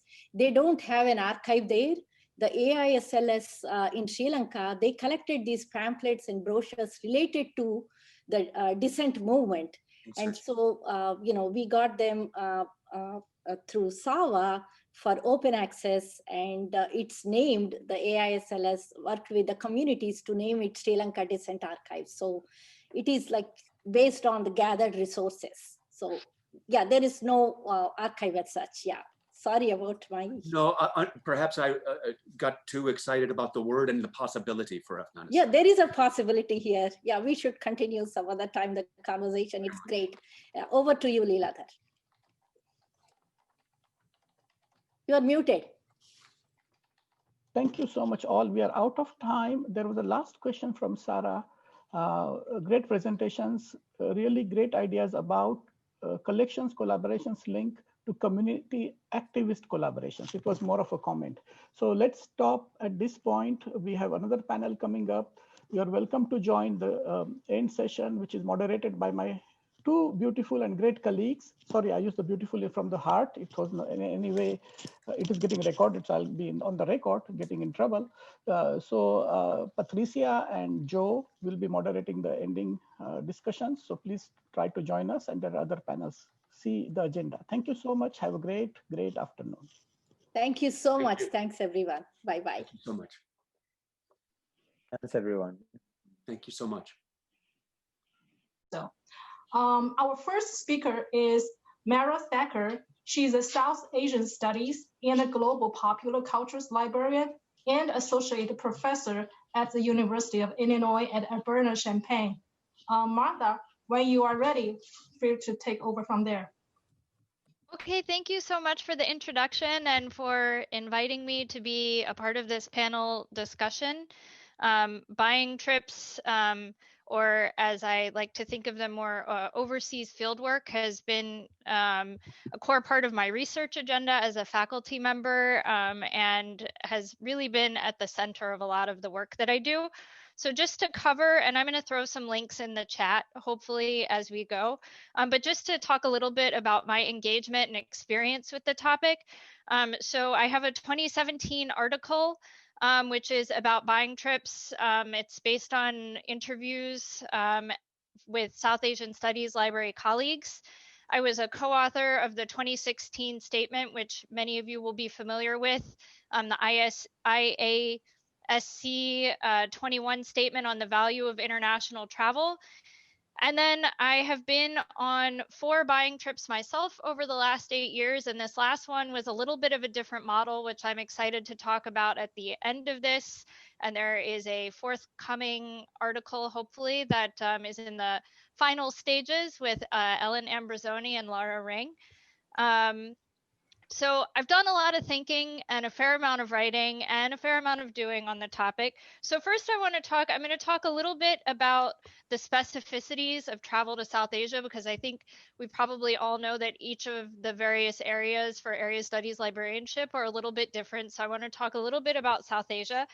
I'm going to talk a little bit about how things have changed over the years, because they really have, even just in the amount of time that I've been doing this. A little bit about challenges and best practices, and then address some of the COVID issues that you mentioned were sort of at the heart of convening this conversation. So first, for the specificity of issues for South Asia, most of the South Asian Studies librarians choose to go to India. First and foremost, but we do travel to other places as well, notably Nepal, Sri Lanka, Pakistan, and Bangladesh. For myself, on the overseas buying trips, I've only gone to India and Bangladesh. The reasons for choosing which particular locations and which particular time of year has a lot to do with climate and also convenience. So a lot of people go in during the winter time when there's a lull between the semesters and other day-to-day work duties are less intensive. But they also go because for many of us who are going to India, winter in India is often much more pleasant and easy to get around than many places in the summer. Of course, for our Himalayan specialists, they can't really go in the winter because the areas they need to access are inaccessible. There's also a distinction between folks who travel primarily to major cities and then people who prioritize smaller areas. And one of the key points here is people often organize their trips around anchor events. So an anchor event might be something like a book fair or a conference or a literary festival, but a pretext that may help with some of their acquisitions activities, or may provide sort of more bang for your buck when making a case to administrations as to why you might want to go at a particular time. For example, I've been able to get funding for research trips and then was able to tack on a few extra days at the buying trip, so there was savings to the university in terms of not having to fully fund just an acquisitions trip.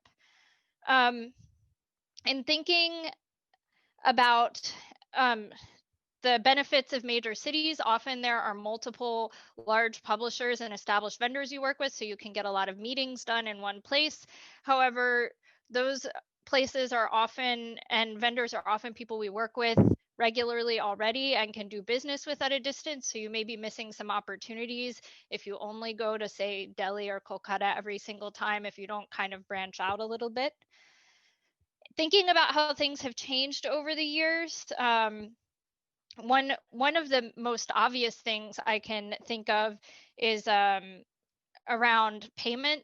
There were a lot of places that were cash only in the past that can now accept cards, and that sounds like a small thing, but it's really, really not, especially if you have to pay out of pocket and get reimbursed later if it's a cash expenditure. Your own regulations at your institution will have a big influence on that. But another thing is the ease of technology. So, you know, when I went 8 years ago, it was a big to-do to manage to make my cell phone work. On this last trip, my own personal phone plan immediately kicked in. I had data, I had maps, I had things that made it much easier to get around when I was in a neighborhood that I'd never been to before. And when things that were sort of unexpected happened, and Ellen might laugh at this one, but like when you go to a neighborhood and all of a sudden it turns out that everything's closed and the traffic is red, and like you really need that phone and that data access to get yourself out of situations and then figure out how to salvage your day. So to talk about challenges a little bit with buying trips and overseas field work, one of the big things to acknowledge first and foremost is that we are all aware in South Asian studies, or should be, about the legacy of colonialism, and we take it very seriously as a responsibility to not reify colonial collecting practices. So really being mindful of our positions as, for me as a white person traveling in South Asia, and thinking about what kinds of materials that I'm bringing out. There's some other, you know, some examples I can think of is, you know, on this last trip, I was purchasing some erotic materials and thinking about some of the taboos and sensitivities and things like that. Occasionally it can be a challenge around duplicates. You know, a lot of us who are doing overseas field work come from very large research libraries with pretty large collections, so retrospective collecting can be challenging. Carrying personal costs, sometimes safety can be an issue. I know on trips where I have traveled by myself and in unfamiliar areas, or like when I was in Bangladesh and my Hindi didn't get me around at all, which is of course understandable because that's not a language, one of the languages that's commonly spoken in Bangladesh. You know, there were some safety concerns. The whole city was on strike while I was there. I can't communicate with everybody. So being really aware of the kinds of situations you might get yourself into. And then, you know, and this is another challenge that may be South Asia specific, but there can be some challenges around with cultural differences and planning. I have learned very early on that plans can easily get changed and disrupted, and that you have to be a little bit flexible about some of those things, that some people may not respond to emails, but respond very well if you show up to their offices or give them a call or maybe reach out via WhatsApp. I find that a lot of my colleagues here, we don't use WhatsApp with each other, but when we're in South Asia, we may change which modes of communication we default to. So in terms of best practices, anchor events are a really good idea. Building in going to a book fair or something like that can really get you a lot of mileage, a lot of vendors and publishers all in one place.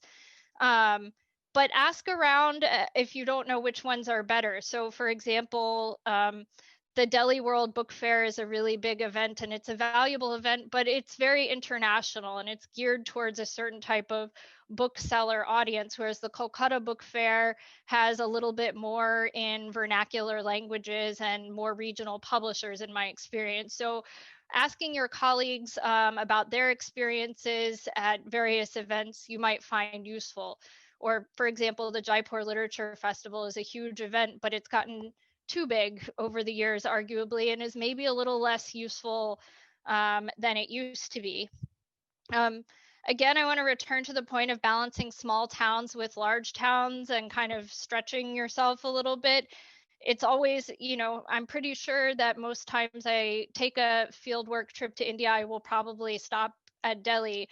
But on this last trip, going to Pune really opened up my network of publishers that I can work with, and using contacts with colleagues that I had in Pune also helped, and it increased the accessibility of the amount of languages I could work with. So our colleague Pushkar Sahoni, who was formerly a South Asian Studies librarian, really helped out on the last trip. So use your networks. Another one is to set firm boundaries. So that can come when people are sort of offering you a lot of different opportunities and it's easy to kind of lose track. So make sure you're keeping track of your goals and setting boundaries when it seems like planning is getting away from you, but be open also to opportunities. So don't, if you're going to go on one, be so rigid with your schedule that there aren't opportunities for serendipitous discoveries and unplanned things. I always tell people to confer with your technical services and cataloging staff before you leave, and have at least some idea of what you're going to get. You don't want to show up with 200 pamphlets that are going to require digitization and original cataloging and have people not know that that's potentially coming down the pipeline. And then be really proactive about reporting outcomes. So whatever sort of requirement you might have about reporting on money spent and all that, really take that as an opportunity to report on what kinds of things you were able to achieve, and not just in the context of what unique materials you were able to acquire. And this is how we get to the COVID piece. How can we sort of continue the kind of work we've done on buying trips in a COVID sort of environment? And what that means is really leveraging the networks you've built if you've had the opportunity to travel before. So again, to use this last trip as an example, we made connections with the Bhandakar Oriental Research Institute, the National Digital Library of India, and we can't travel right now, but what we can do is follow up and try to connect these colleagues into projects that we're working on in international initiatives and kind of learn from them. So are there opportunities? There was the Aruna, who is also talking about the South Asia Open Archive. We were able to set up a meeting and kind of have meaningful conversations that were grounded in like an actual meeting and collaborative opportunities. So following up with those partners and networks that you've had is really important. However, there is really no replacement for overseas fieldwork. And I think that was reflected in a lot of the statements that were released by the various area studies library organizations, but there's just no replacement. So we really need to do as best we can, but advocate with our administrations that with the budget challenges that almost everybody is facing, that certainly these trips cannot be on the chopping block. And so I would really encourage people to think about planning what they might be able to do and use this as a time to assess your collections and think about what you might be able to do moving forward. And I think I've used too much time, so I'm going to cut myself off, but I'm really hoping for an enjoyable and exciting discussion after the other speakers. Thank you. Thank you, Myra. It's a very insightful talk. And I think as East Asian Studies librarian, we definitely share a lot of, same challenges and opportunities that you mentioned. For example, cash only, cell phone data. So we had a lot of those situations. By the way, I have to remind all our participants that if you have questions, please wait until the end of the 4 talks and submit your questions to the Q&A box of the Zoom. We will address those at the end. So our next speaker is Peter Zhou. He is a director of the CV Star East Asian Library and assistant university librarian at the University of California, Berkeley. Thank you, Peter. Feel free to start. Thank you, Shi. Good afternoon. I'm very pleased to join this panel to talk about international travel by area studies librarians, having been an area studies librarian myself for almost 3 decades. I want to thank, first of all, the Coalition for the Equity and Access to organize this important panel. And on this topic of international travel, I am here speaking mainly from the perspective of library administrator, not as a selector myself. The reason I'm saying that is because I feel that this way I can offer my views in a more objective way and less self-serving, so to speak. But as a matter of fact, I myself rarely take book buying trips. I want to start with some general observations and then discuss some specific case studies of international travel. Let us look at some general assumptions first. In times of budget difficulties, we need to send area studies librarians abroad to acquire unique materials, expand our cooperative ties with international partners, and bring back new resources. In recent years, and particularly during the current pandemic, American research libraries are facing dramatic budget reductions and shrinking resources overall. In such a negative budget environment, it is all the more critical for us to use our limited collection funds for strategic, targeted, and well-coordinated purchases. It is therefore imperative for our area studies selectors to purchase unique and more valuable collection resources to make the best use of their collection funds. So sending those area studies librarians to international marketplaces to scout, discover, negotiate, and acquire quality is an effective way to do that. Compared with the cost of international trips,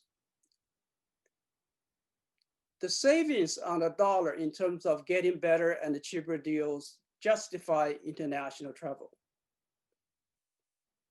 Having said those assumptions, so let me cite some specific case studies to back up those observations.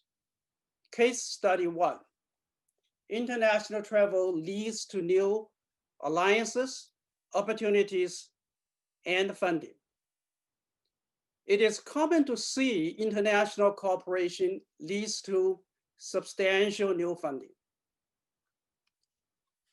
Case in point, just last week, the CV Star East Asian Library in UC Berkeley, that is my library, received a cash gift of over $500,000 from Sichuan University Educational Foundation in China to digitize our Chinese classics, including many rare books and manuscripts in our collections, and open them up to the world.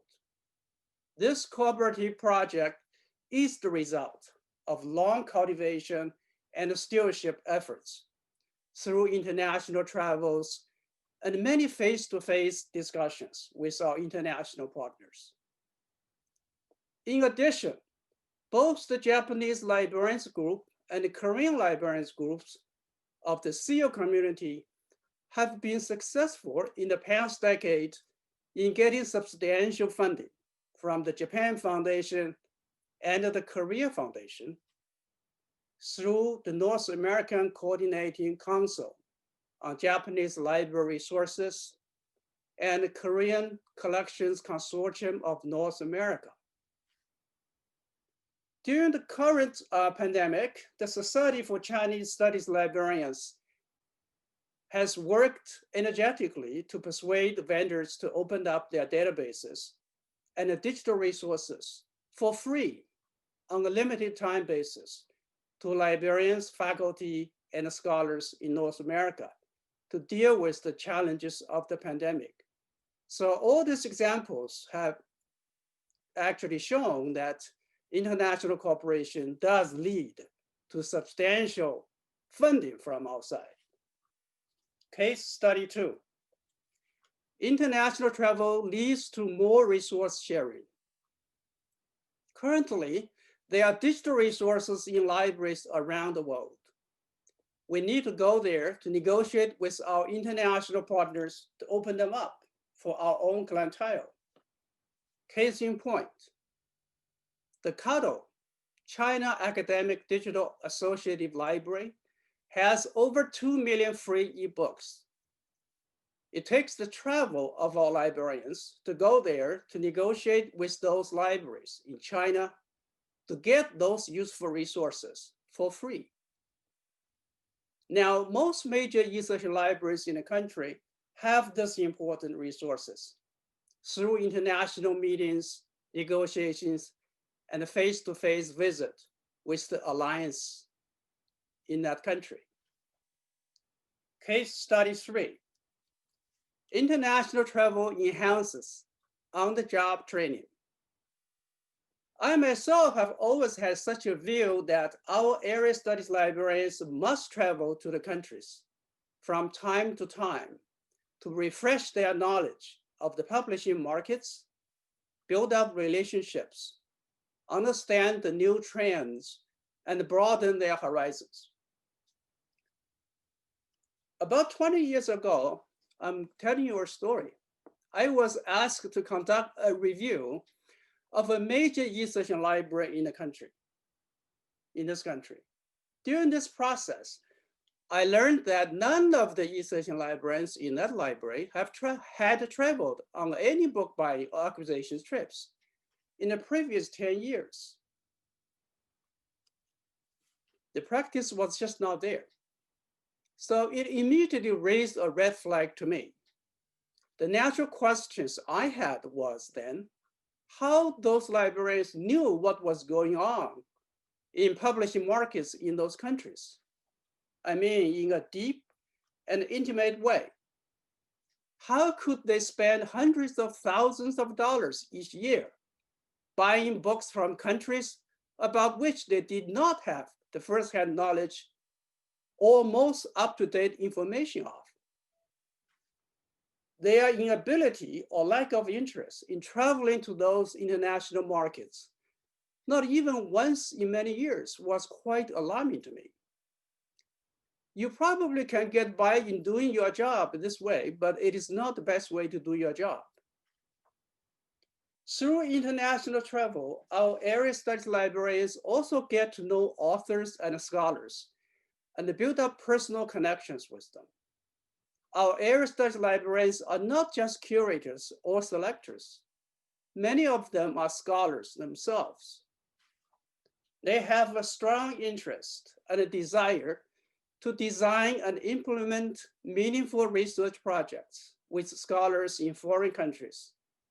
it is a big part of their professional life. Oftentimes, they develop innovative projects out of those contexts. I can give you 3 examples. First, the oral history project, China's Cultural Revolution in Memory, in University of Pittsburgh's E-Session Library. Second, a project to produce an oral history of Chinese studies scholars in USA and Canada, initiated by the E-Session Library in UCLA. Both projects involve scholars and collaborators on both sides of the Pacific.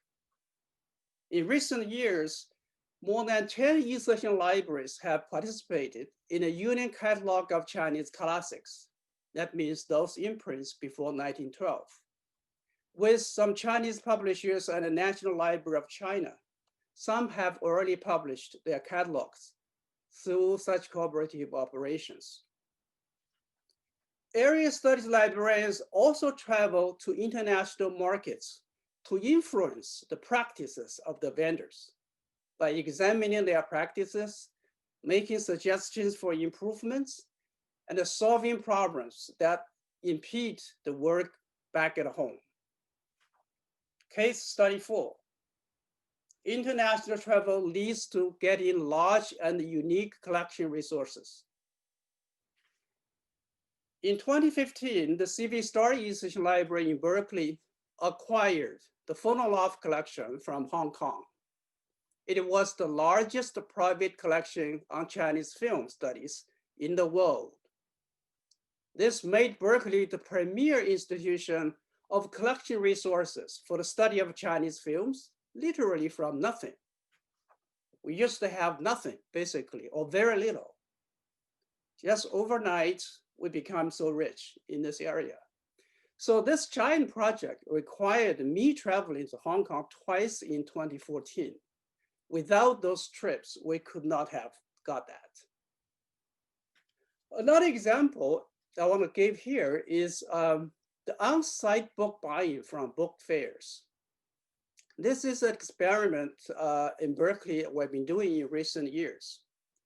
As you can see, in the old days, actually it's now, when we buy publications from foreign countries, we usually do it by sitting at the office, look at the publisher's list or vendor catalog, make the selection, have the selected items searched against our catalog for duplicates. And then we place the order, and then we send the order overseas, and the vendor will take it to look for the item, fill the order, and send it back. This is a long turnover. Usually it takes up 6 months, sometimes take even up a year, or sometimes taken more than a year for some publications, because a lot of orders are based on pre-publication information, at least in the Chinese publishing market. This has created a huge problem for us. Each and every year, we have many, many orders not filled, simply because the turnover is too long. And also, once we send orders, we don't pay them, we wait. This tied up our budget. It leads to all these problems of the budget. I cannot use the budget in time. And sometimes you also require additional time when we get rid of those orders when they are not filled. So this is a very negative cycle.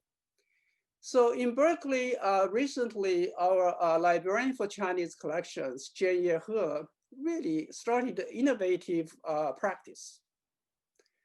In the virtual world, actually, we can cut through all this very quickly. So what she did was she would send our entire catalog of Berkeley's online catalog, the Chinese publications, and send information to a vendor in China. And then she would travel to the big book fair where this vendor is organizing. And she would take a staff from the vendor and then just go through those books on the exhibition hall. These are some of the best publications of that year. So she would just take a title, decided on the title, and then the system from the vendor would search on the scanner, handheld scanner. Immediately, this person can tell whether that title is a duplicate or not. If it is not a duplicate, the order is made. And then she goes through the entire exhibition hall, going through thousands of titles, did this just within a day or a few days. You don't have to take 6 months.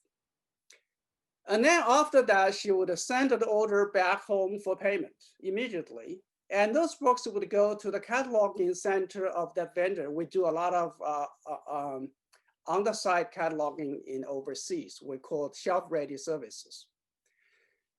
So after that, in a few months, the books will arrive ready to be put on the shelves. So you can see this kind of practice cut through this long turnover and eliminate unfilled orders in a very, very effective way. But the thrust of this innovative project is that it requires travel to the site. But you can see the savings is substantial. The efficiency is substantial. Okay, so before I wrap up here, let me just say a few words about the logistics of making international travel available to our area studies bibliographers. So far, I have said a lot of good things about international travel, but let's face it, there are also always the drawback or the downside. First of all, the international travel is expensive. It is not cheap. So if you have, 20 bibliographers who want to travel, it is substantial budget burden on any institution. Okay. It is an investment and it has risks. So we have to do it sensibly. Obviously, we cannot send our area studies librarians on an international buying trip every year. To me, perhaps every 2 years or every 3 years. That's appropriate for our acquisitions librarian, for collection librarian to go to the marketplace. Sometimes they can also combine book buying trips with overseas conference trips to kill two birds with one stone, so to speak. So this way they can go to the professional conference to give a talk and also do collection work in a foreign country. We also encourage our selectors to seek funding from other sources in addition to the library travel funding. This could be funding from organized research units or academic departments they serve, from grants or faculty startup funds. I have set up a policy myself in the past 20 years in Berkeley. If any librarian in my library, East Asian Library, gets approved for our acquisitions trip overseas, I will pay half of the total travel expenses from my discretionary funds. The process is the librarian must first apply to AUL for scholarly resources for book buying trip. If the request is approved by the AUL for scholarly resources, that librarian will get half of the money from me and half from AUL for collecting resources.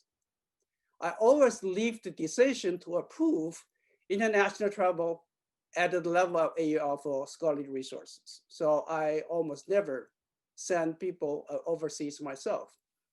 But I do provide fund matching for that. The rationale is this way, the AUL could save more money for sending other area studies librarians in the library system to other countries, like Latin America, Africa, and Europe. So we collaborate in this way to have more people travel abroad. Of course, all of our funding are from donor funds. We almost never use state funds. So we go out to raise money, the donors provide support, And we use those donor funds to support area study librarians travel overseas. As a general practice, we require international travelers to submit a plan and a rationale for making international book buying trips. And they must report back, and they get reviewed in a merit review process on the results and accomplishments of their trips. I will stop here. Thank you. Thank you so much, Peter. Very impressive case studies. Thank you again for not only speaking from an East Asian studies librarian's perspective, but also from an administrator's experience and a perspective on the crucial role of international travel and the field work, and also the practical tips for us. So really appreciate it. Our next speaker is Adam Grigov. He is a curator for Latin American, Iberian, and Mexican American collections at Stanford University. I'm going to share my screen to run his slides. Greetings, and thank you very much for being my navigator in this project. I really have to say that I'm very grateful to all the two previous speakers, because I don't really have to say much because they've said it all. In some ways, they'll give me a little bit more time because then I don't have to spend time on some of the points that I intended to elaborate on. I also want to thank all 63 of you brave souls that are still lingering around since this morning. We're coming at we're almost at the end, so hopefully it will go pretty fast. Book fairs. I'm going to focus my remarks on book fairs in Latin America, where I have been attending since 1992. In fact, if it weren't for the pandemic, this weekend I would be at the Guadalajara Book Fair that has been taking place since 1987 during Thanksgiving weekend. And over the years, it's become probably the most important book fair in the Spanish-speaking world. It's not the largest or the oldest, but it certainly has the most important impact in the Spanish language book field. What I've included here in the images that you might not be able to see very well are posters from several of the book fairs, Bogota, Buenos Aires, Guadalajara, and Santiago. And somewhere in there hidden is a peculiar detail about book fairs. They usually have a guest of honor, which is a country. Sometimes it's a city, as Havana last year that celebrated 500 years, feature at the Buenos Aires Book Fair. Argentina feature at the Bogota Book Fair in the first little poster there. And if we go to the next screen, we're going to see the book fairs that I have attended over the years. I don't do all of these book fairs every year. In fact, most years I do Guadalajara, Buenos Aires, and the Liber Book Fair in Barcelona or Madrid. It alternates year to year, and perhaps the Bogota Book Fair. I spent the most time at Guadalajara and Buenos Aires. Guadalajara, as I said, I went the first time in 1992 and have been going nonstop since 1993, I believe. How do I get to go to all of these places? Our next speaker is going to talk about funding sources. And some of those sources, some of those have been mentioned already. What I do is I take advantage of the funding opportunities that the book fairs themselves offer. The Guadalajara Book Fair has had since 1997, I believe, an agreement with the American Library Association by which they provide 3 to 4 nights of hotel and a small stipend of $100 to cover airfare. That's not much, but airfare between here and Guadalajara is not very expensive. That's very different from going to Buenos Aires, where it's not only an overnight trip and the airfare is about $1,000. I'm very fortunate that our Center for Latin American Studies, that most times has been funded by the Department of Education, has been very generous in providing support for some of these book trips. My library has also been very supportive, and not one entity has had to pay for all of it. It's always a shared cost. Shared even by me, sometimes I pay for my own meals because I take the opportunity as time to learn, to travel, and to enjoy my travel abroad. I'm one of those weird people that really cannot enjoy going abroad without entering a bookstore or a museum. That's just part of what I do. It's part of being a nerd, I suppose.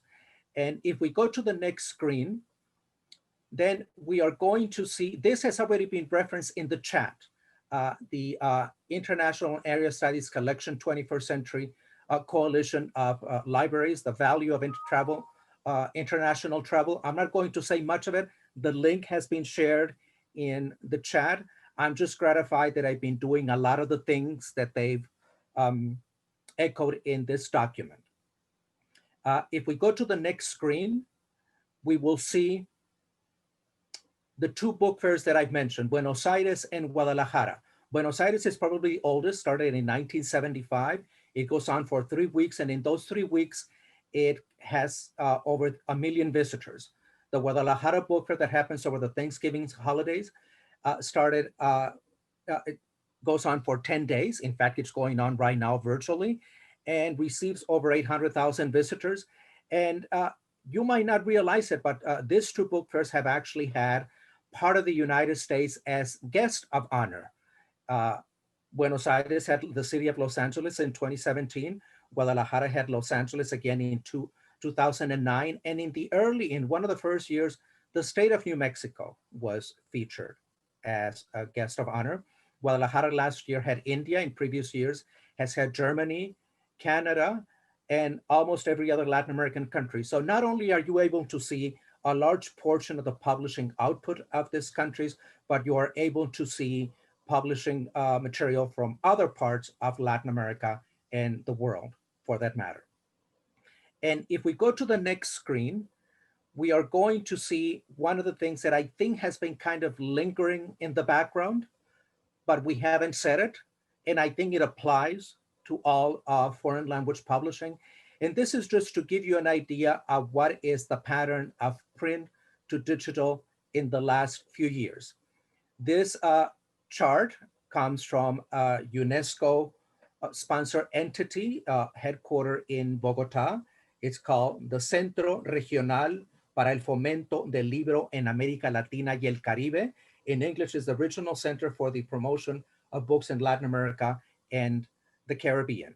And you see right there the statistics. The bulk of Spanish language publishing continues to be print, between 75 and 80%. And even when you narrow it down to different countries like Bolivia, Peru, Paraguay, Dominican Republic, it's less than 10%. I think Patricia Figueroa from Brown University is typing some of the links, the URLs in the chat. And this you're able to see the PDF chart number 19, chart number 20 of the same publication, which was published in 2019, even though it's called 2018. And notice that the data is as far as recent as 2017. So all of this is very likely to change after the pandemic, but this is what we have to for us to see at this point in terms of raw data. Chart number 20 in the same PDF available freely online indicates the output by academic presses. And that's double what we see here. That brings a whole race of issues about how to access and how to license all of these ebooks, which I'm not going to talk about now. I can probably talk about it in the Q&A if we have a chance. But this is a real issue. In the print world, we acquire the book and we host it in our shelves, and that's the end of it. In the digital world, it's completely different. So we go to the next image, and in the next image, we are going to see one of the advantages of going to the book fair, in that, at least for the seminar and the acquisition of library materials, Salam, we have developed a very well network of vendors that reside in the country. And here we have, this is in Guadalajara, the photos thanks to Jesus Alonso Regalado, librarian at SUNY Albany, who has documented all of this for us. And here we have two librarians conversing with a distributor. The distributors are very helpful because they can be useful in helping us ship material. In the case of Guadalajara and Buenos Aires, there's shipping services within the fair, and it is possible to do it on your own. What you see here is the librarian at the time from the University of New Mexico. She is now the head of the Hispanic division at the Library of Congress, Suzanne Chattel.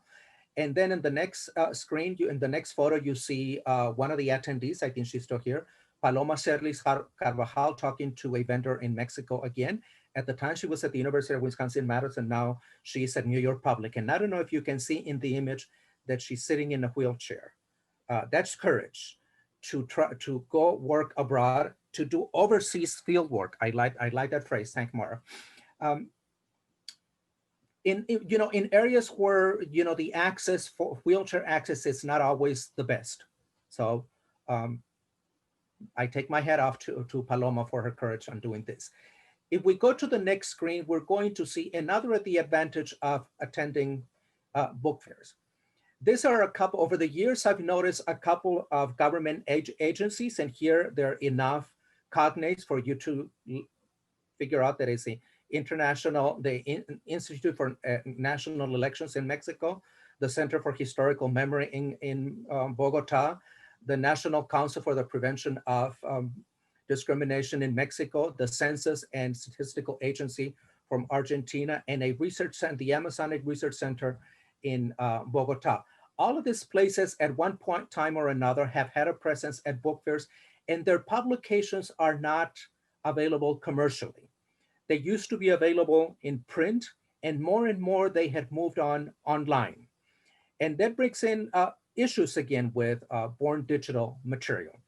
I invite you to look at a blog posting that I will put the link at the very end that is called "It's All Available Online Until It's Not." And it deals with all of these government publications that are available online and then they disappear. Now, it's not the only place where, Latin America is not the only place where government information disappears. It's happened in this country. There's a danger that it might happen as we see the end of this presidential administration and the coming of another one. If we go, and by the way, these are materials that I've been able to obtain for free, sometimes using my charm.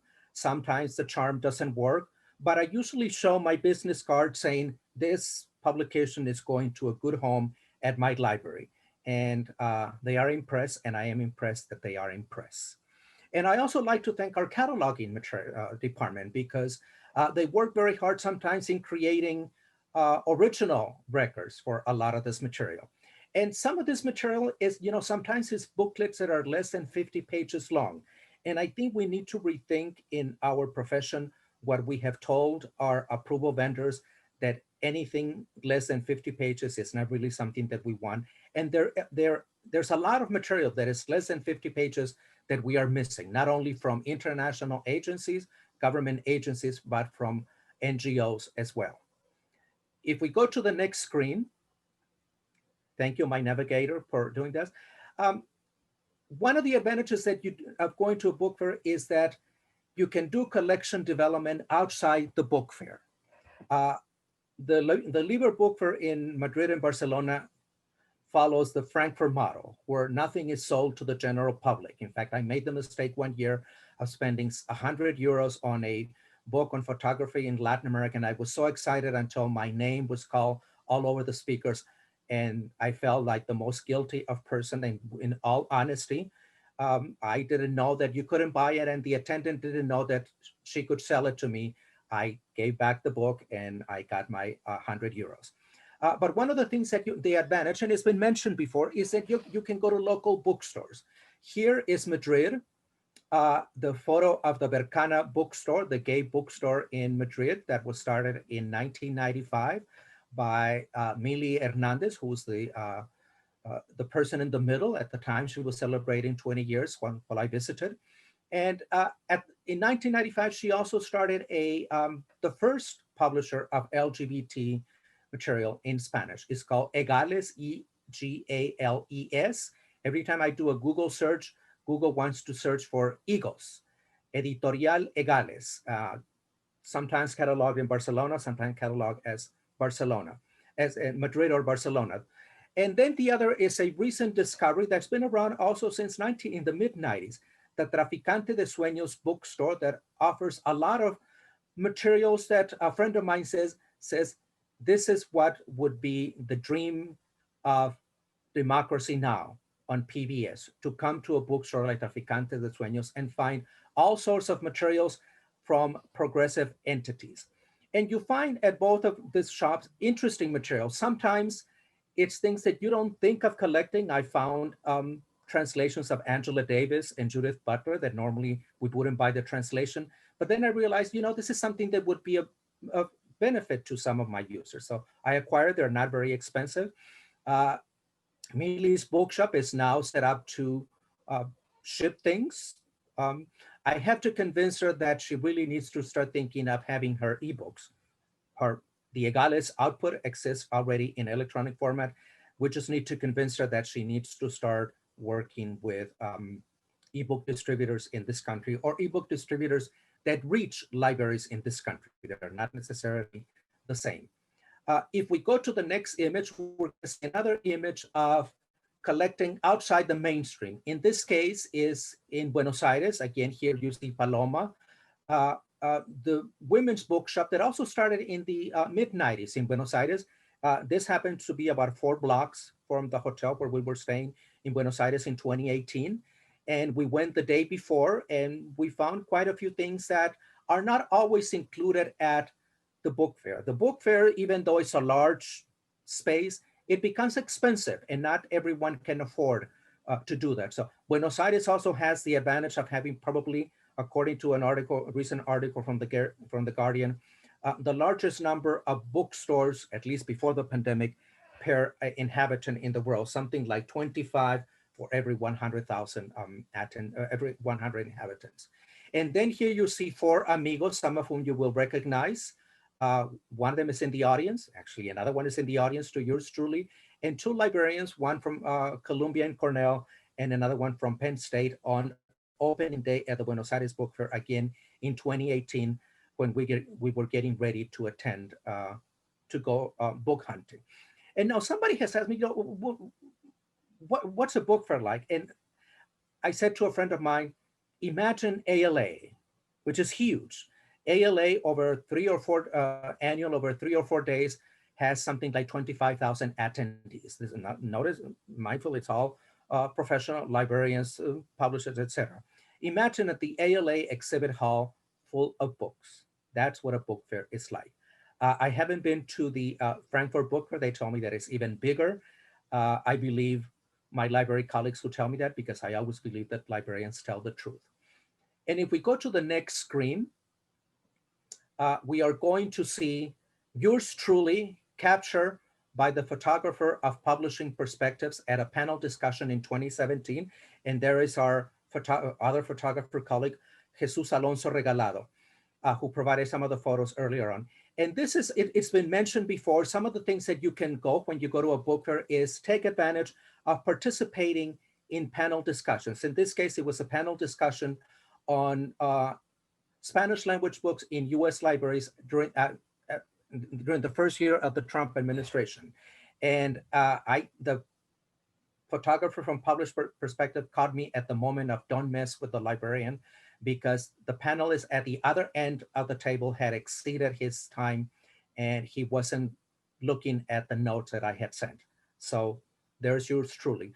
Because I speak Spanish, I've also been very fortunate to take part in mini library conferences that take place within the book fair, as in the case of Bogota, Buenos Aires, and Guadalajara, and Liber.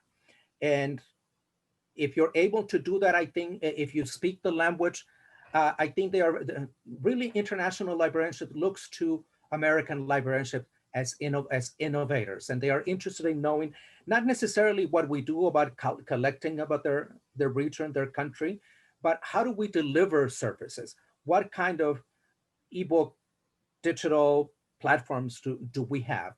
They know about EBSCOhost, they know about ProQuest, but they want to know how do we integrate it in our information literacy program. And if we go to the next screen, I think I'm coming to the end of my presentation. I didn't realize I was going to speak this fast, but I see that there are lots of questions. I'll look in the chat, or the moderator can tell me what is it that I need to address. And these are some links that you can that I invite you to look at. Over the years, I've written blog postings for Salam on book fairs. I've also, in a moment of vanity, I Googled myself in publishing perspectives because I wanted to find the image that we saw earlier, and I found that I'm actually quoted about book fairs there.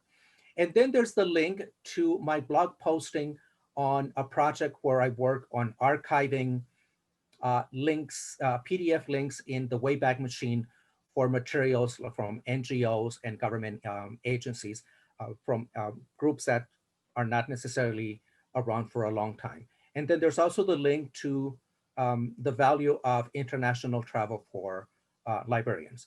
And I think I've come to the end of my part. I don't know if I'm going to answer the questions in the chat now, or if we're going to do it at the end.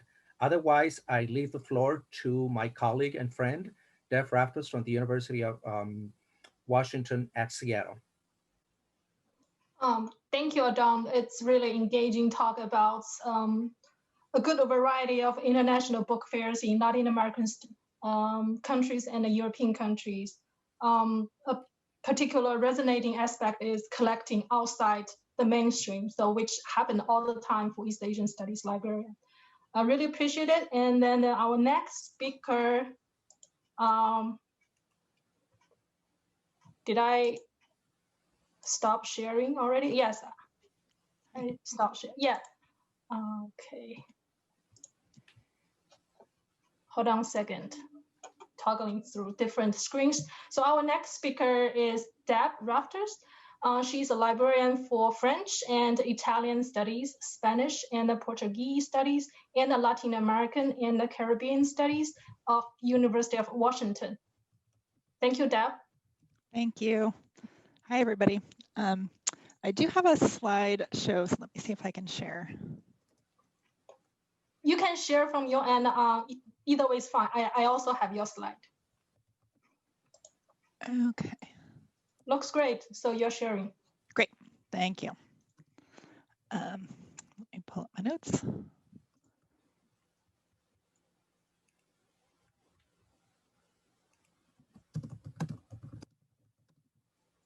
Okay. So hello, everyone.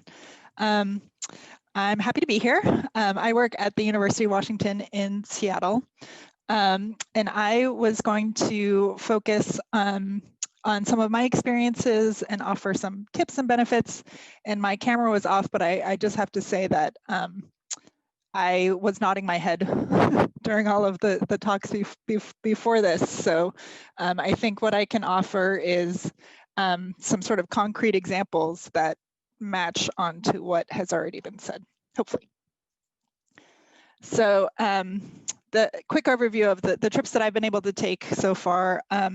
Most frequently, I've also attended the International Book Fair at Guadalajara in Mexico. I've gone to Liber in Spain. I've attended the Salon du Livre and also the Frankfurt Book Fair. France was the guest of honor fairly recently, so I was able to attend that year. And then for some international conferences, at the same time that the Frankfurt Book Fair was happening, a couple of CRL groups, CIFNAL, which works with French studies, and GNARP, which works with German studies, organized a conference to coincide with the Frankfurt Book Fair so that those of us would have more reason to attend and also presentation opportunities. So I was able to present there. And in 2014, I attended 2 conferences simultaneously. I went to the IFBD conference, which is an international association of Francophone library workers. That was in France, in Limoges, happening right after the IFLA conference. So I was able to attend both and take advantage of a stipend to attend IFBD, which helped fund both trips, and gave a presentation in at IFLA to sort of strengthen my cause for travel. So the tips and benefits of travel, as you've heard so far already, they go hand in hand. So I'm sort of going to conflate both these concepts together as I talk through this, and give specific examples from my own trips. So I mean, my first trips to Spain and Mexico, which were in 2010 for Spain and 2011, about 3 years after I got this job. I will say that I learned more in a week than I had in 3 years on the job so far. So to echo the like learning, how much learning happens at these spaces, it's really remarkable. And it does strengthen your case to combine activities for when you travel, and it also enriches your experience. So you can, if you have, when you're planning your acquisitions travel, you could plan it around existing conferences or book fairs. And then also while you're there, set up visits to libraries, universities, or other cultural institutions. And then teaming up, whether it's a colleague at your own institution or librarians from other institutions who are also there at the same time, it can save you some money if you share taxi rides and hotel rooms.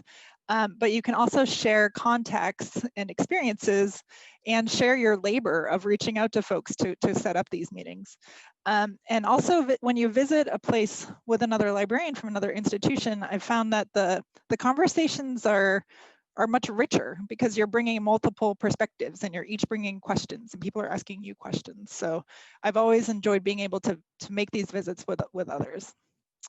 So to give an example of teaming up, when I attended the Salon du Livre in France, Sarah Howe from Cornell was there and she reached out to me. And we were able to team up and visit several libraries and universities together throughout the week. And then in addition to attending the book fair and purchasing materials at the book fair, I went to loads of bookstores throughout the city and purchased at those bookstores.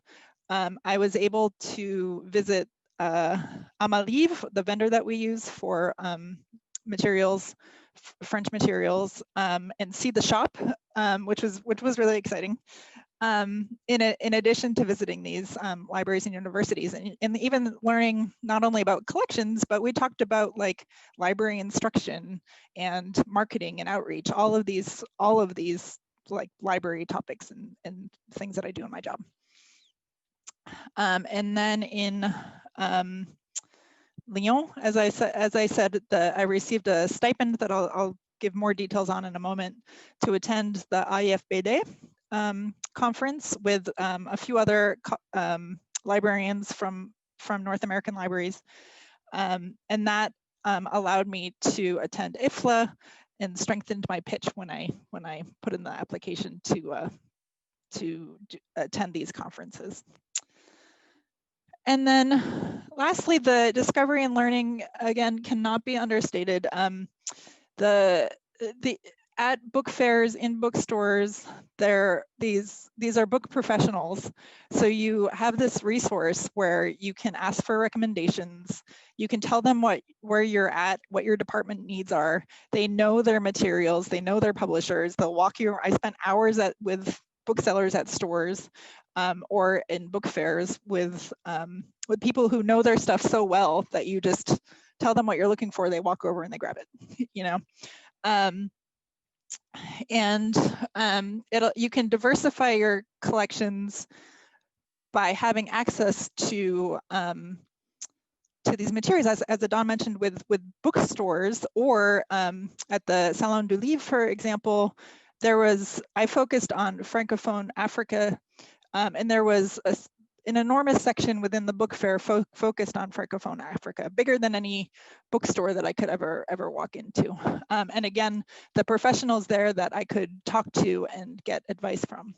I also spent a great deal of time at the Salon du Livre, as I do at other book fairs, looking for, there's usually an independent publisher section, and making discoveries that way of independent publishers that I might not learn about in other ways. And then again, part of the learning is from site visits, so you can learn from and share with others during site visits. And in one example was when I was in Barcelona for Liber, I visited the Polytechnic University there and was given a tour from two librarians who a couple of years previously were in Seattle and had visited the University of Washington. So we had this exchange where they visited us. I gave them a tour, and then a couple of years later, I found myself there and they welcomed me there. So we're building, community amongst librarians that you may know already through professional associations, but then also making more connections abroad. And then just to talk about funding, what my experiences in funding these trips in my role and where I work. So first, we use endowments. So at UW, this work is made possible through endowment funding, which may mean advocating for endowment funding at your institution. And in addition to this funding, which is its purpose is focused on collections, we also have an acquisitions travel policy that recognizes the importance and value of travel. So that might be something to bring back to your library. If you don't have a policy, see if that might be something that you can work on. And then it was mentioned already, but Title VI program funding can be used to purchase materials for international acquisitions trips. I personally don't work with one, but one of my colleagues at UW said that she has used this funding for purchases in her work. And then the book fairs, as Adan mentioned, have some programs to help with funding, and this is growing. So the ALA Free Pass program, which has been available at Guadalajara for many years, now is starting to expand and work with the other book fair programs, such as Bogota and Buenos Aires. And as Adan mentioned, this includes hotel accommodation, more days if you share a hotel room with someone, and then partial airfare reimbursements, which of course is going to be encouraging to your employer if you can find some outside funding. I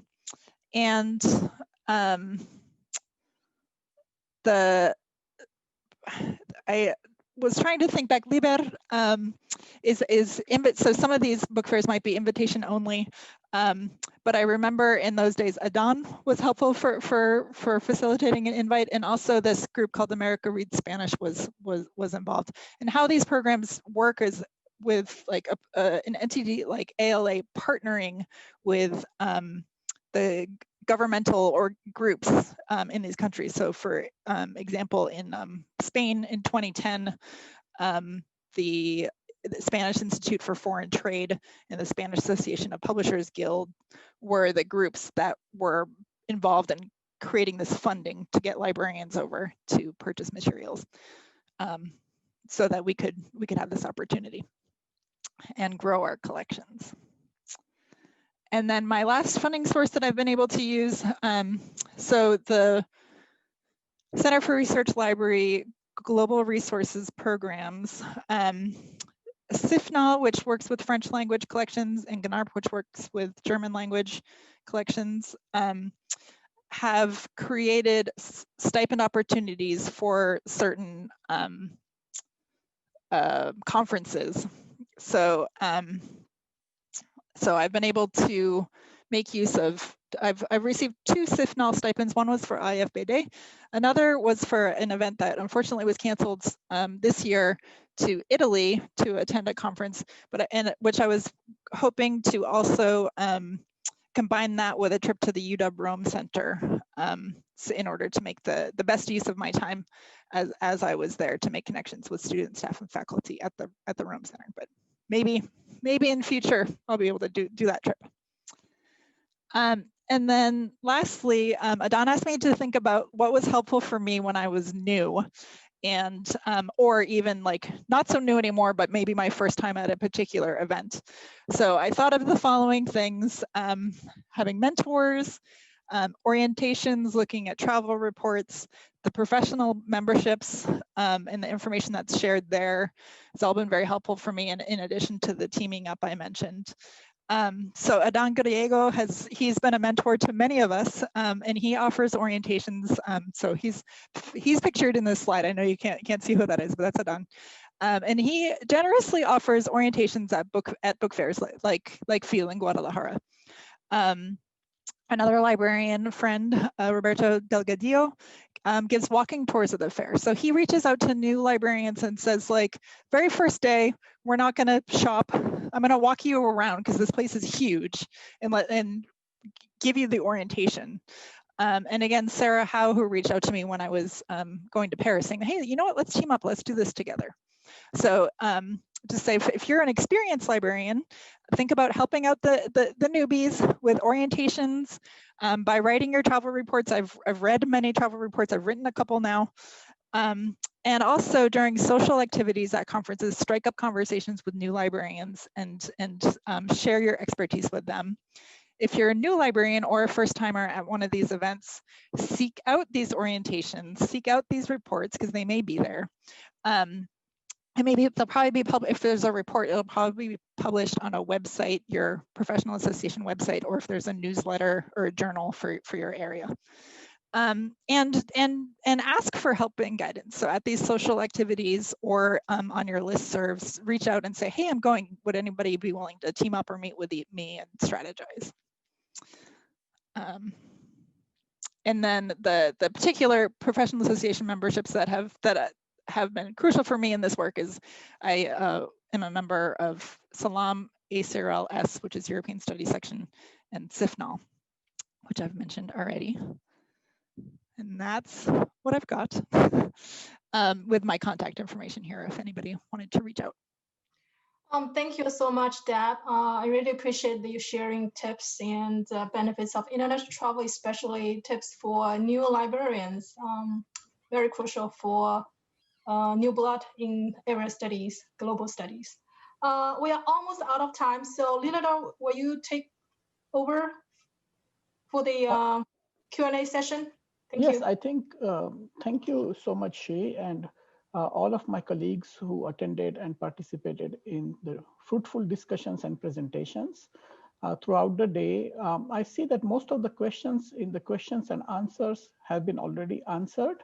There is one question to Deb from Isabel Espinal about, could you share your library's collection travel policy that you mentioned?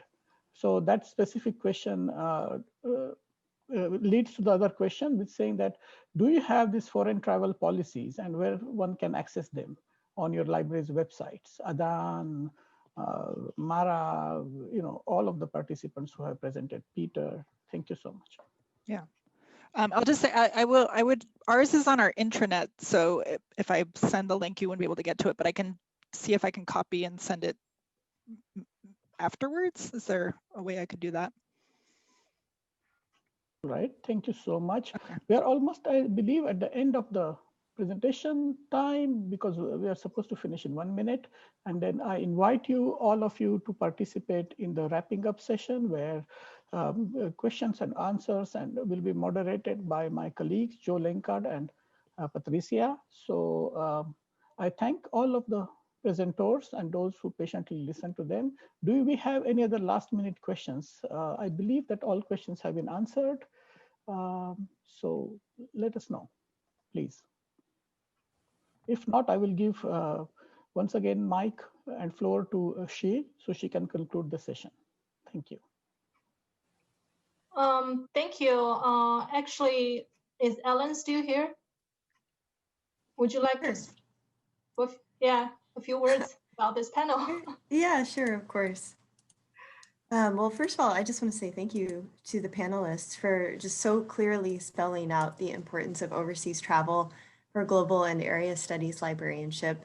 I can tell you that as an early career librarian, it only takes one opportunity to go overseas for a book fair or a conference to realize how incredibly fruitful these trips can be for enhancing our national collection as well as our individual collections at home. One of the things that I noticed in all of your remarks is that while we can all see the value of these trips, book fairs are really only just one thing that we do when we travel. And we also find ways to network with our colleagues overseas, to conduct outreach regarding our collaborative initiatives and the resources that we're trying to create within North America.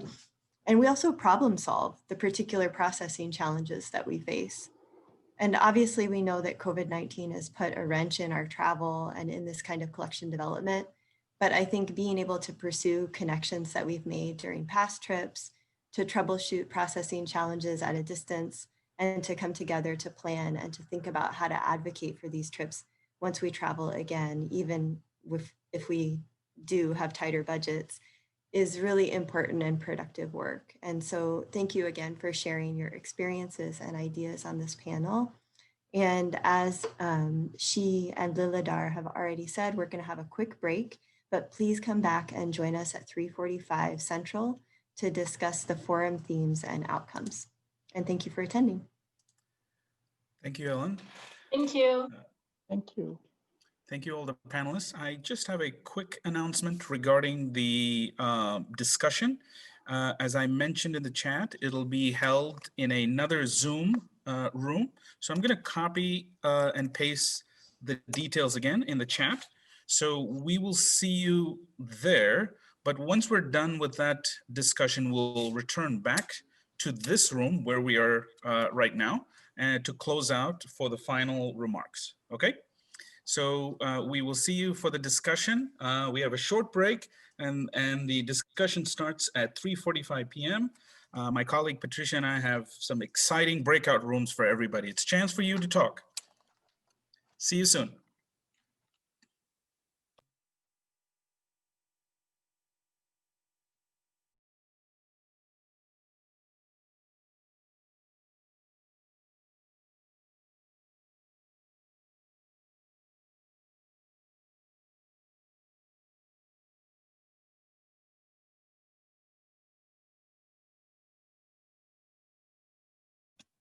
Hi, Olga.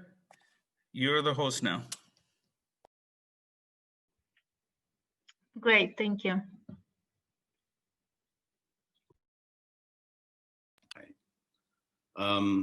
These same business models are also ones that evolved to serve institutions that were historically concerned first and foremost with their own faculty and student populations, which historically were somewhat more homogeneous populations than they are now.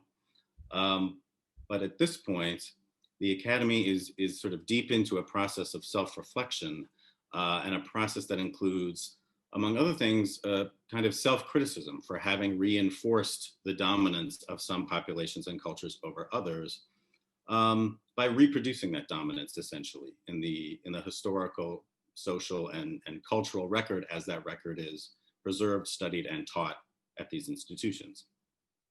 The institutions are increasingly aware of and committed to redressing the ways in which they have perpetuated inequities. And they are increasingly committed to a mandate for both better equity of representation in the historical, social, and cultural record, and better equity of access to that record. And this means a few things. It means building richer and more diverse collections. It means extending access as broadly as we possibly can. And it means improving the discoverability and the productive explorability of these richer and more diverse collections through enhanced metadata, improved discovery structures, and other things that surface the richness and the diversity of perspective in these collections. in the midst of all of this, some very important mandates are emerging for librarians at research and cultural heritage institutions. So we're realizing that we have to assume responsibility for pushing collections into areas for which there isn't necessarily always a clear and present demand or a curricular market, quote unquote, and that we have to do this again in the service of diversity and equity of representation in the historical record.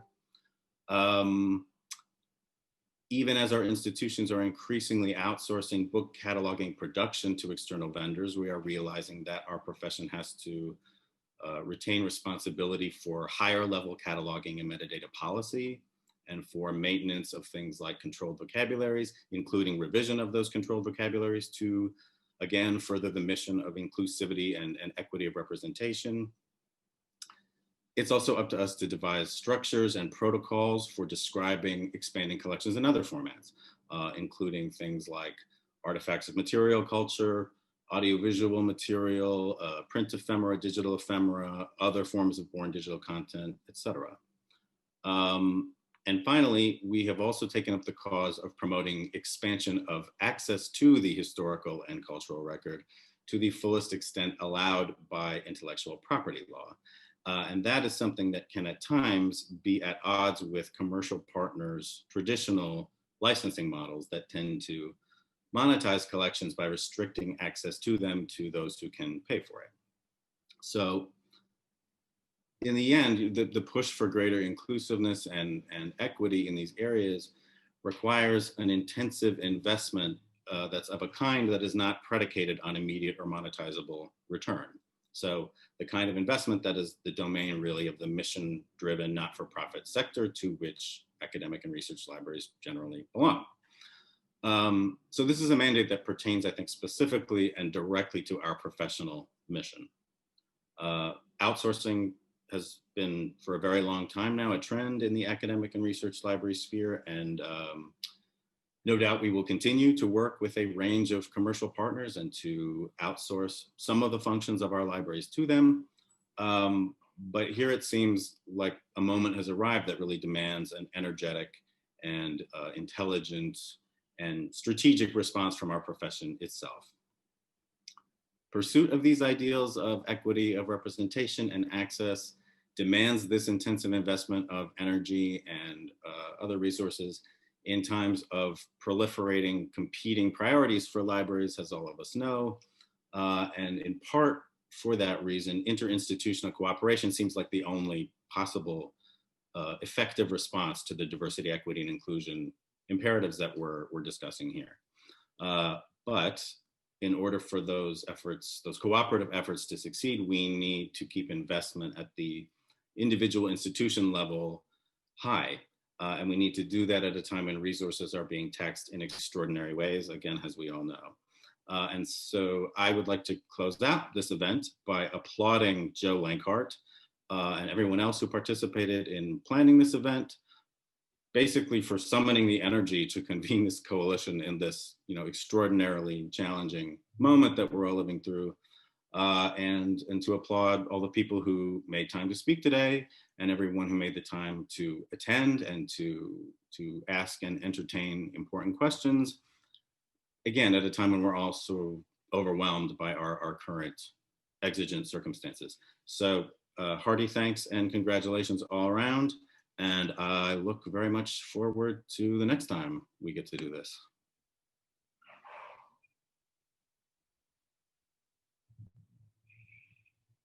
Thank you so much, Thomas.